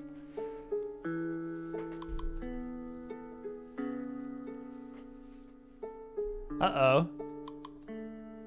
I see the chat coming up on Restream, but I see the chat coming up on Streamlabs, but on my Restream. So I guess my chat finally died. It's been a while since it did that. Oh, we only got a few firmer minutes anyway. It's hard. There's so many different directions when it comes to languages. It's a problem of growing up as a youth in the digital age, is having online friends who speak lots of different languages. I did really well in my Japanese classes. And then I got into Japanese too, and I was like... the curriculum from the Japanese 1 didn't quite carry over to the Japanese 2 class. The Japanese 2 teachers expected us to learn a lot more. And I felt like the Japanese 1 class had, like, it left a lot out. It didn't really get us super familiar with kanji, and kanji scared me a lot going into the Japanese 2 class. Now it's not nearly as scary. But we never learned words by their kanji. We never learned words with their kanji. We only learned it with the kana. And then the teacher was like, I do expect you to be writing in kanji for some of the basic words that you've already learned. And it's like, our Japanese 1 teacher never taught us that. Like, I know it's in the books, but we never studied it. I basically just have to study all these words from scratch now. So I was not happy about that. So I dropped it. I didn't continue with it. And she expected us to like journal and stuff, and journaling by itself. Journaling in English is already hard for me. Writing in general is really hard. I could see how that could be beneficial, but also I just like didn't know what to say. Like it would be just like regurgitating the vocabulary at that point. Because anything I would really want to journal about, I didn't have the vocabulary for. Because Japanese classes don't teach you what you want to... Like, language classes don't teach you the words that you want to be speaking or that are, like, most relevant to you. Which is a big problem. They just teach you, like, a base level, like, one-size-fits-all with vocabulary. Which you do end up needing to learn if you want to speak a language fluently, I'm sure. But also, like... A lot of the Spanish classes I took and the Japanese classes were not, like... This is all relevant to your interests. Like, here's all of these words surrounding things that you might want to know. And it's like when you already are studying words to regurgitate on a test or something. And I know I keep using that word, but it does, and it sounds kind of gross, but it is kind of gross. The process of just like learning all of this stuff just to like be able to say it back and then you forget it.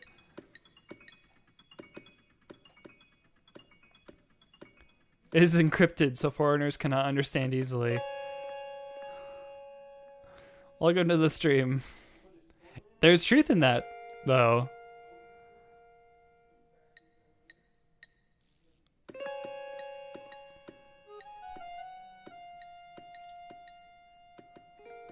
It is very different, especially the grammar is one of the hardest parts for me. I'm starting, the more and more that I study and the more and more that I read and listen, the more and more I'm starting to just completely disregard the grammar. I think the best Japanese curriculum for a learner that I've tried out so far has been Pimsleur. It's audio only, so unfortunately you wouldn't learn how to read it, but you'll learn how to speak it. And I think that's probably more important. Because you're gonna learn to speak a little bit more naturally and based on like phrases. It's like 30 minutes a day. It's an audio file. They're audio files you just download onto your phone or something. You put on your phone, carry around with you, plug it into the car whenever you're driving, and just repeat back the phrases that you hear.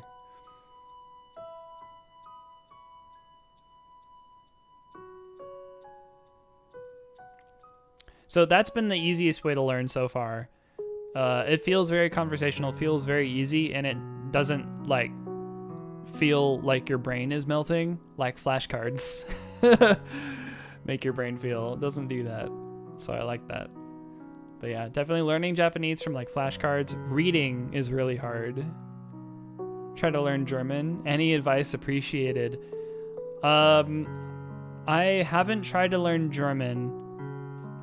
I knew someone who learned a little, and I know a German person who learned English. They said parallel texts are the way to go. German is so fun.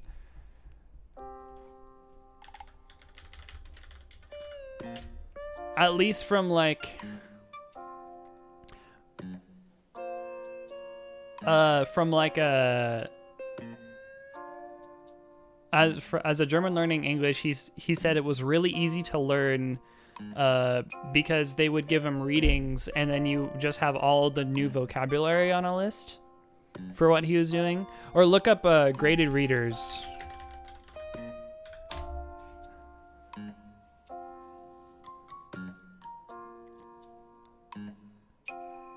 German's fun. You didn't have anyone to talk to while learning. Yeah. I feel like I wish I had people who spoke a language. Like I wish I knew more people who spoke a language before I decided to learn that language. Like, I know people who speak Spanish, but I don't know who I can, like, who I would be able to practice with. I'd love to practice. Or at least, like, play a game. Like, that's why I'm kind of bummed that Final Fantasy XIV doesn't have a Spanish translation. Because I feel like I'd be able to pick up a lot more Spanish if I just played 14 in Spanish. But there's no translation for it. So I need to find another game that has another story game that has a Spanish translation and play that instead. What about Pimsleur? You have no idea. It's your first time hearing of it? Yeah, so it's just audio. So there's no, I think there's books, but I've never used the books. But Pimsleur is really good. In terms of like conversation, like learning how to speak. And then I feel like it would be easier to read or learn how to read once you know how to speak it. Because you're like, oh, like I know the words and I just have to write them down. And then it's just a matter of like learning the kanji for the words you already know. Which I think would be closer to how like a native speaker would learn a language. Because you learn by listening first.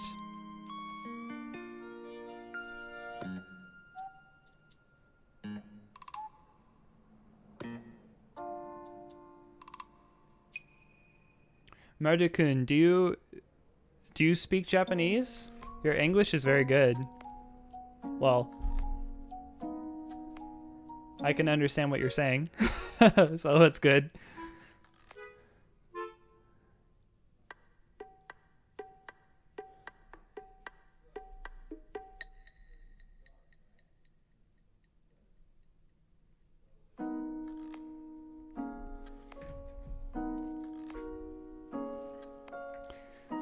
I wish I could meet the people who spoke the language. Oh, Turkish. I see. Yeah. Yeah, maybe try the if you're learning German, try speaking, or sorry. Yeah, either try, oh, I don't know if they had Pimsleur for that. Let me see. I know they had Pimsleur coming from English. Or yeah, so if you know English and you want to learn something else, I know Pimsleur works like that. Other than that, look into like getting a translation for a book. A really popular one, if you know enough vocabulary or grammar already, I know people started with like Harry Potter, but for certain languages like Japanese, it's way above my head. Reading is really hard, especially for Japanese. Yeah, I think the graded readers are probably the way to go. That's how I intend to be learning most of my languages from here on. It's going to be graded readers, and then probably Pimsleur if I actually wanted to learn it, like learning how to speak it. Can understand English. Not good at active things like writing and speaking. Oh yeah. Yeah, like. I feel the same way with Spanish. Like I understand a lot more Spanish than I can speak or write.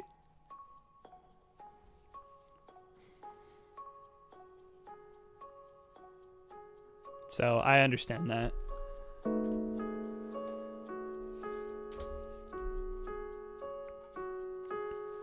I should start. Man, I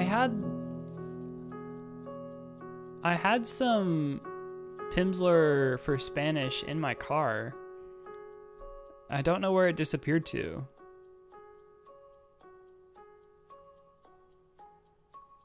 What was your advice? I could not hear. Oh, the graded readers.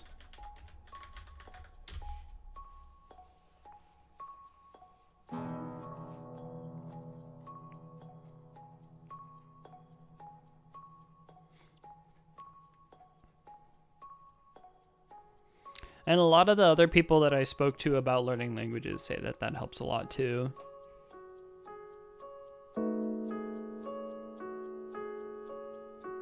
If you can pronounce the alphabet, then you should be okay. That's the nice thing about German too, is it's not like it uses a Latin script. So if you can understand words written in English and sound out words written in English, then you should be able to understand the sounds that they're making in German too. They have a few more words that we don't have, or sorry, a few more letters that we don't have, but they're easy to learn. Why did I decide to learn Japanese? Well, I really like the media. I really like the shows. Growing up, I watched a lot of anime.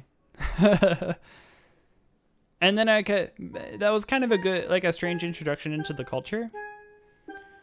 But as a kid, you're trying to get entertained by something at first. So you're watching it for entertainment and you're getting more and more into it. And a lot of the elitists would tell you, oh, if you don't watch with the subtitles, if you're watching the dubbed version, then you're not really getting all of the meaning behind everything. I don't know. Some dubbed anime are really bad. You watch dubs all the time. More power to you. There are some dubs that aren't bad. There are some, like Ghibli movies, I prefer the dubs. If I had to watch the Ghibli movies subbed, I would be like, this is different. There are good and bad dubs. Oh, yes. Yeah, it depends a lot on the company, too. Funimation, 4Kids. Funimation has some good ones. Yu-Gi-Oh! Dubbed isn't bad. Yu-Gi-Oh! Dubbed is really bad. I watched a little bit of it on Netflix, and I was like, I can't do it. This is hilarious. Like, it's actually funny. It turns it into a comedy whenever something bad happens, because they're like, oh, Maximilian Pegasus is in my TV.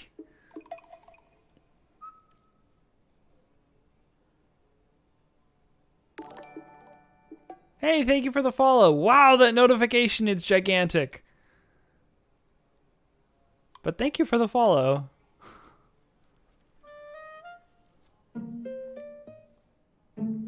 It's special. It's a certain type of special.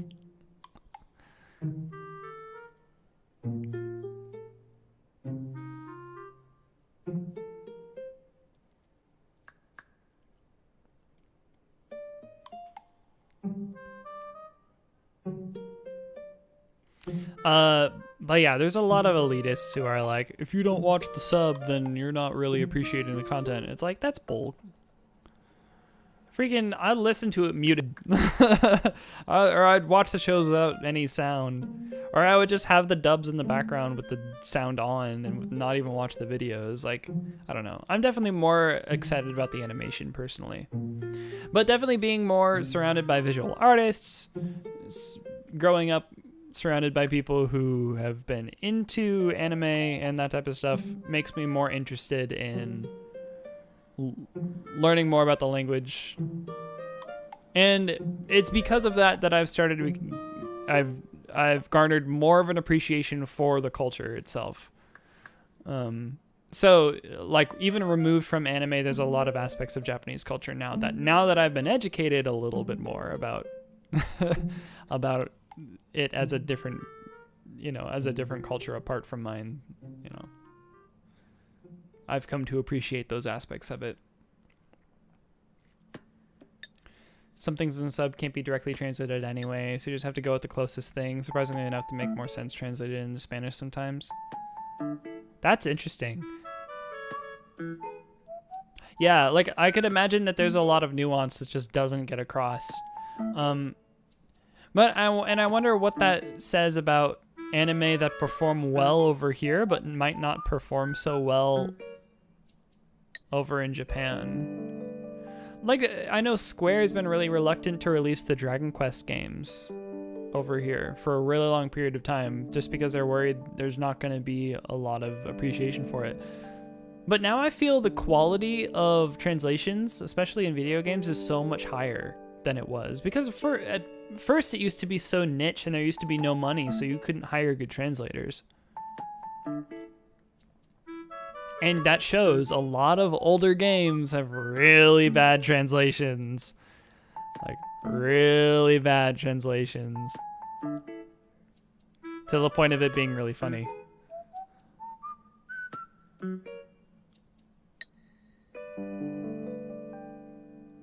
Final Fantasy VII has really janky translations. And it's also funny, too, when we talk about Final Fantasy games and old Final Fantasy games and their translations, because you could almost say that that's like a product of the game, right? Like, that's part of the experience is the way that it was translated, even though it might be funky. But I know that they're very hesitant for some reason to release the Dragon Quest games, which sucks because I'm a big fan of them, and I would like to play more of them. Had like one person doing it. Oh yeah, and like what's the quality control on that, you know? But there's definitely an additional expense, and they're not sure they're gonna make it, you know, not sure it's gonna be worth investing all of that time and money back into a game after seeing its sales in Japan, just to have it not perform quite as well over here. I think before it was probably, I think there was a time where it was easier to sell a video game, in a way. Parents a lot less informed about video games and the content, so you could have a lot of parents that, I know I had a lot of kids growing up who were very young whose parents let them play like M-rated games for what the rating's worth. Why is there food on the screen and why you're not eating it? Yes! This is the word of the day. It's palabok. Palabok? Palabok. It's Tagalog, apparently. Oh, it's Filipino. It's a Filipino dish. And there's a, I don't know if you have a Jollibee near you, Kiki, but apparently that's where you can get them. And it looks really freaking good. Maybe I should take it down. Making everyone look at the food. How do I remove? Sure, you want to remove image 3? Yep. Okay, there goes.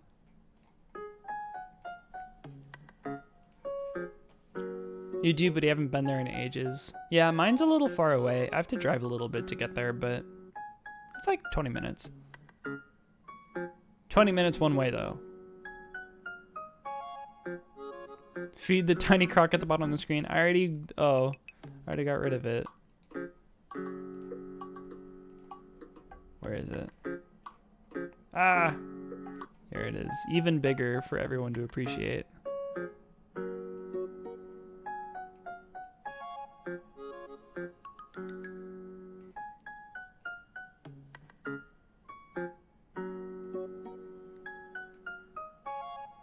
There we go. He's got his food now. I'm gonna forget about that, and then I'm gonna come back. Someone's gonna be like, I'm gonna be like playing games or something. We're gonna come back to the just chatting scene, and that's gonna be there. People are gonna be like, why is there food near Small Croc? And I'll be like, oh, about that. Next to the abandoned Astrodome. Well, gee. Small frog. Smell frag. I designed a character for a friend of mine, and I gave him a pet frog. And we almost spent as much time talking about the pet frog than we did about the character.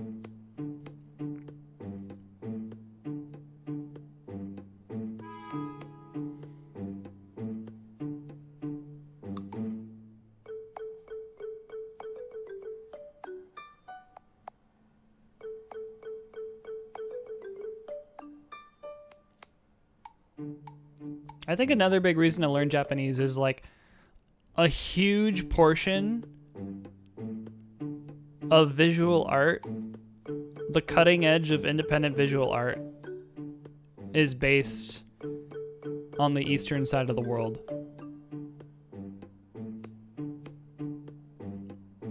Like a huge portion of it. America is big. America has a lot of people. But I feel like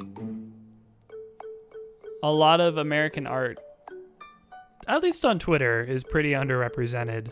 There's really not a lot of people, not a whole bunch of Americans, compared to how many people from Eastern countries are putting work out there on there. Music is really good. How can I find it? This is Animal Crossing New Leaf hourly music.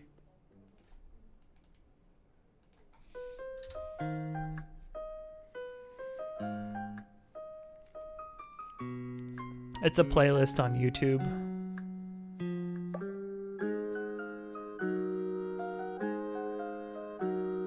American art borrows from everything, so melting pot of art. Oh yeah. No, I think the influence of anime on today's youths, the independent artists of today, is undeniable. The world is quite the melting pot. Yeah. There's a lot of people who are concerned about things like cultural appropriation. If there's something sacred to a culture, I can understand, like, preserving that for a certain reason. And people are definitely worried about what they know of their culture getting washed out by Western influence, which is also legit. I mean, we've done that. I mean, Western culture has done that since basically the dawn of Western culture. Like, that is a staple of Western culture is influencing other cultures, which is kind of crappy.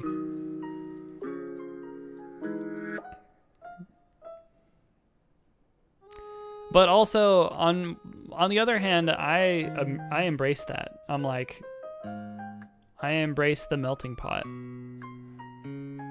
We should keep it open. Let people express new ideas, and like, I think one of the coolest things is when you get two cultures that have unrelated aspects to them, and then when they finally introduce those aspects to one another, they both take them and either transform them or use them in a way that is also really cool. And ultimately feeds and supports that aspect. Nothing that, like, brings it down, you know? It's really hard to do, but Mexico did anime before the USA.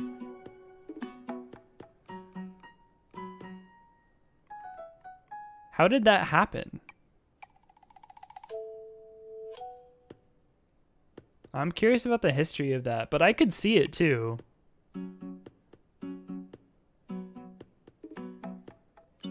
Has a little Middle Eastern influence in food and art. That I could definitely see. Germans influence their music. That I could also see.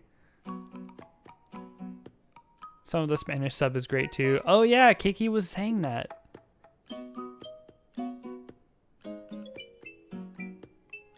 I have read manga that's been translated into Spanish, and I can kind of understand what they're saying. My vocabulary still isn't that big. Mexico didn't edit or cut anything out in the anime music came to Mexico. Yeah, because Americans are freaking uptight about everything. Freaking Americans want to reinstate Victorian era morals on literally every aspect of our lives, and things that don't need morals. Get out of here.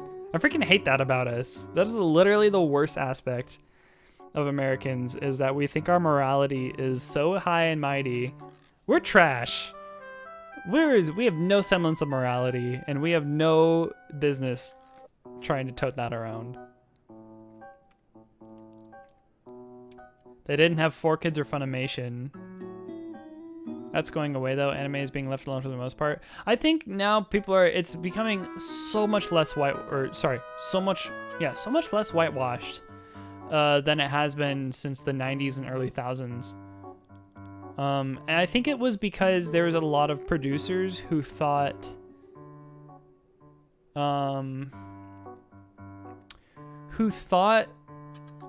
it needed to be dumbed down for American audiences, right? Puts Croc in the trash bin, where I belong.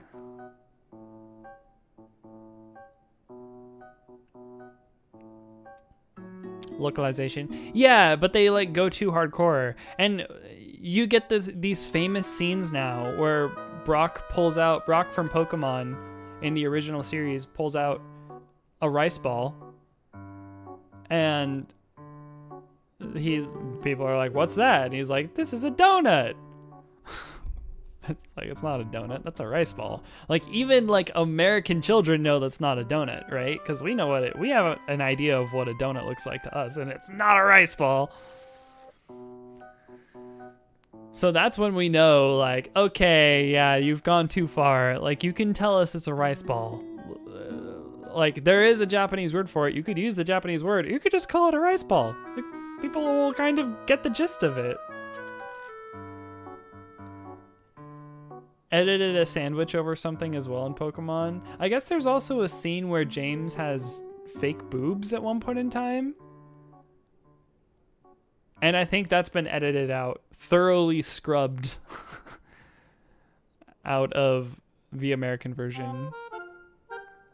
But there's also been a lot of controversy with stuff like that too. A lot of the stuff that they thought would be okay to leave in ended up enraging American parents more than some of the stuff that they edited out, which is very strange.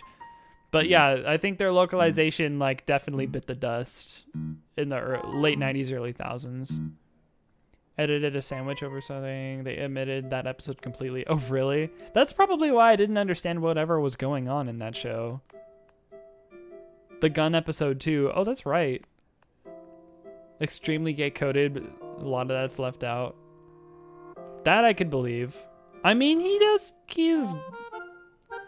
have a guy with like lavender hair walking around. You could tell from his actions too. I mean, even through the translation, never having watched the sub, I'd be 100% convinced that James could be gay. He is fabulous. He's wonderful. He is fabulous. Yeah, but he's an excellent character. He's actually probably my favorite character in all of the Pokemon anime. Come to think of it. Like when I grew up, I was like, I like Ash, I like Brock. I was like, they're so cool. And you get into like the movies and stuff, and you get introduced to new people. It's been chatting for 2 hours. Yeah, as a matter of fact, I'm really hungry. I have a headache. And I'm 22 minutes over, so I should probably stop soon. Hydrate redeemed for 100 shinies. Thank you. I will do that.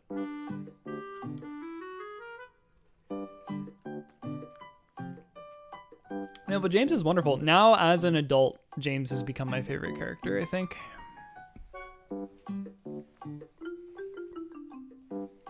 He has some of the best writing in the game, too. Or in the series. When they call his hair purple and he corrects them that it's lavender, that's how you know. That's how you know. It's lavender. It's one of my favorite things of all time. Anyway.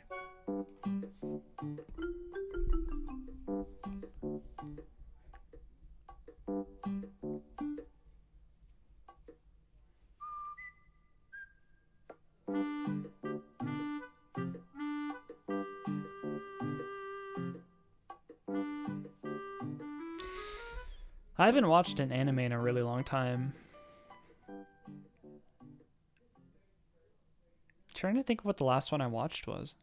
Not counting Luo Zhaohei. Y'all are sleeping on Luo Zhaohei. Just saying. If you're not watching Luo Zhaohei, go watch it.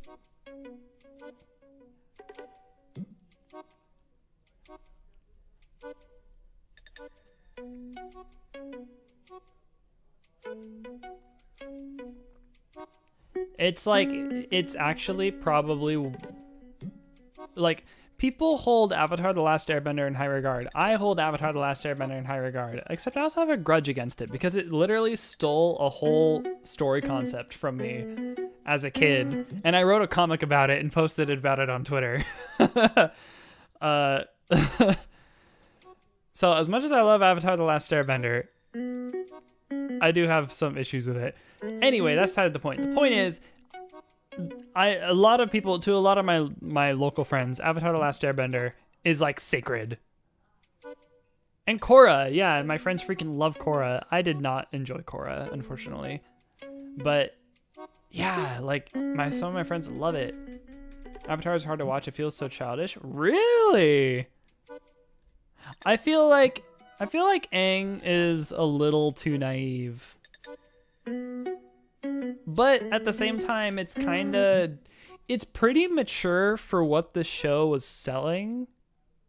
I mean, the themes of the show are pretty mature, especially for being on Nickelodeon. Like, Nickelodeon up to that point, I don't think had a show that was that intense. There was a lot of intense themes that was covered in it. The same issue with Steven Universe. I didn't watch Steven Universe because the fandom kind of put me off, which is strange. I'm the type of person who in high school read Homestuck and also played Undertale and will defend both of those pieces of media.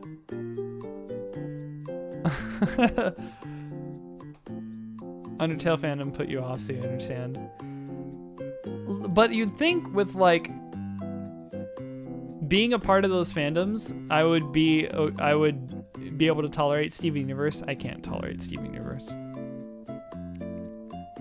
I feel like there's a lot of themes that end up just getting really, I don't know. This is dangerous territory for me. Gotta be careful. I feel like the fandom definitely skewed the show in a way that I didn't appreciate.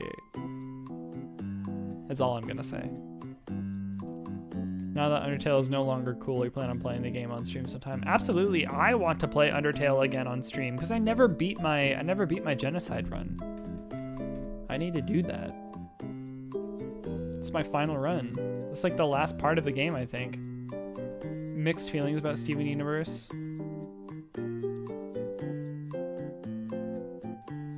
The character is kind of cute. But other than that, I don't know. But yeah, absolutely play Undertale on stream. It's a good game. I think about Deltarune on like a weekly basis. Something about it. Something about the town. I don't know. It definitely brought me back to... I have a soft spot for like the original Gen 1 Pokemon games. And it definitely brought me back to some of that for some reason. Just walking around the town at the end totally did it for me. I love when games have like a door. I've talked about this on stream before, but I love when games have like a door that's like purposefully closed off. Or there's like a part of a building or something that's like, it's got like a stanchion and like you can't enter it or something. I love when games do that and you just can't go into that area of the building. Especially when it's like a sandbox or like an RPG game like that. Because it's like, if I'm appreciating the world and I'm appreciating like my journey as a Pokemon master, I like want to learn more about it. Suddenly that makes it seem so much more real to me. Pokemon sounds more fun for me than Final Fantasy 1. Really? I don't think it... I mean, I spend way too many hours on Pokemon games. I don't think I could do it. It's a lot of grinding. Pokemon games involve a lot of grinding. I'd like to watch someone stream for Deltarune. seem really burnt out on Final Fantasy. I am burnt out on Final Fantasy.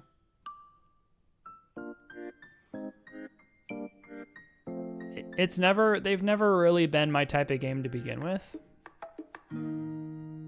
Like, growing up, it was more my brother's thing than my thing. Zelda was more my thing. Adventure, kind of action, get in there. Being able to interact directly with the mobs and, like, watch them die in front of you. I know that sounds pretty intense, but, like, for real. I, like, wanted to watch that more than I wanted to watch, you know, it's like, scroll through the menus, click the right option, do the right things in the right order, and then kill the boss. It's like,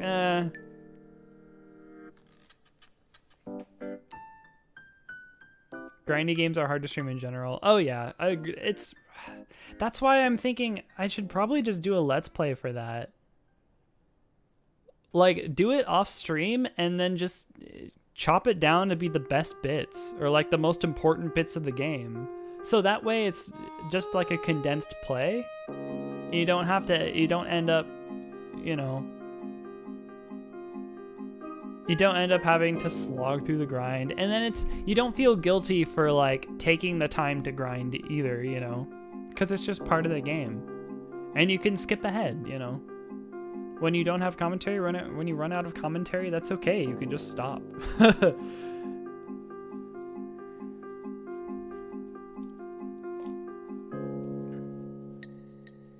How do you feel about Sword and Shield? I haven't played any games past Black, so I don't know anything about those.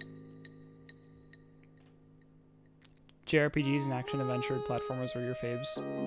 Yeah. Sword and Shield was fun, but grindy. The final bosses were extremely unfair.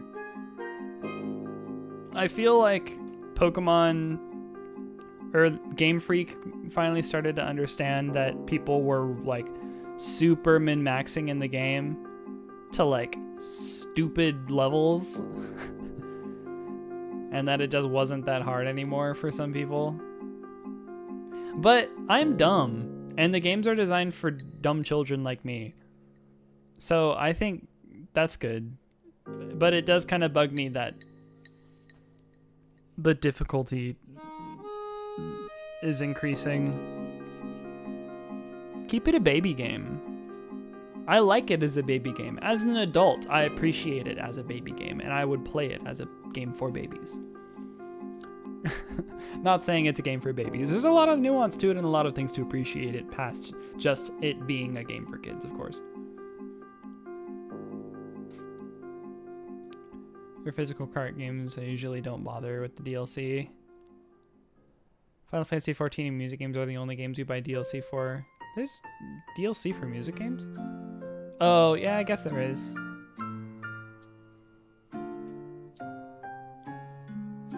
Last one was cheap due to haste buff.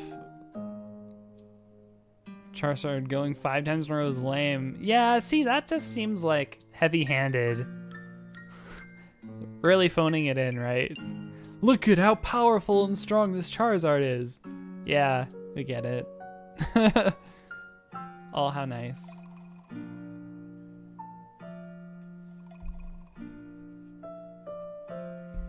That's how I felt about Dark Souls 2 as well. A lot of those bosses were just kind of phoning it in.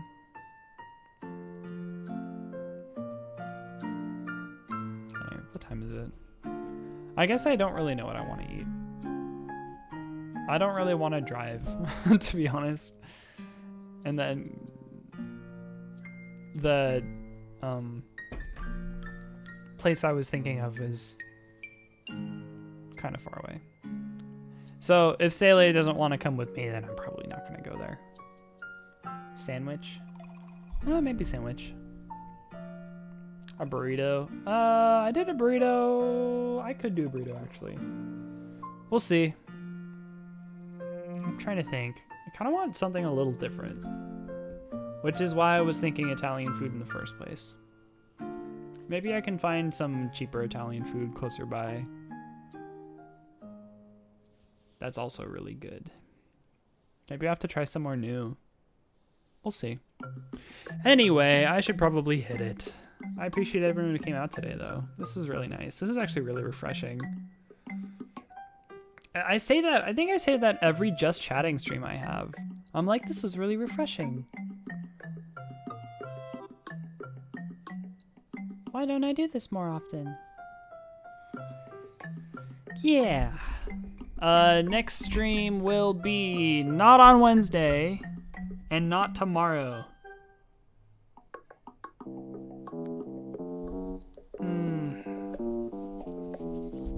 Maybe Tuesday evening we have a stream. But it can't be Wednesday and it can't be tomorrow because I have classes on both those days. So we'll see. Keep your eyes open for a notification. I'm sorry things aren't going to be super set for a while. And then not this coming week, but the next week. So not, what's today? It's the 15th today. So not the week of the 15th, but the week that comes after this one, there may not be any streams at all. Because I am booked every single day. They scheduled me for 5 days at work, which is, I don't think they're supposed to do because it's going to be 40 hours that week. And then 2 days at school. So that's 7 days just completely booked. So yes, unfortunately, I don't think we'll have anything like that. But maybe I could take that time to do a little bit of more stream organization. Maybe I can get some Let's Plays going on the channel. We'll see what happens. I think now, I was worried about Let's Plays being kind of mixed in with the stream VODs. But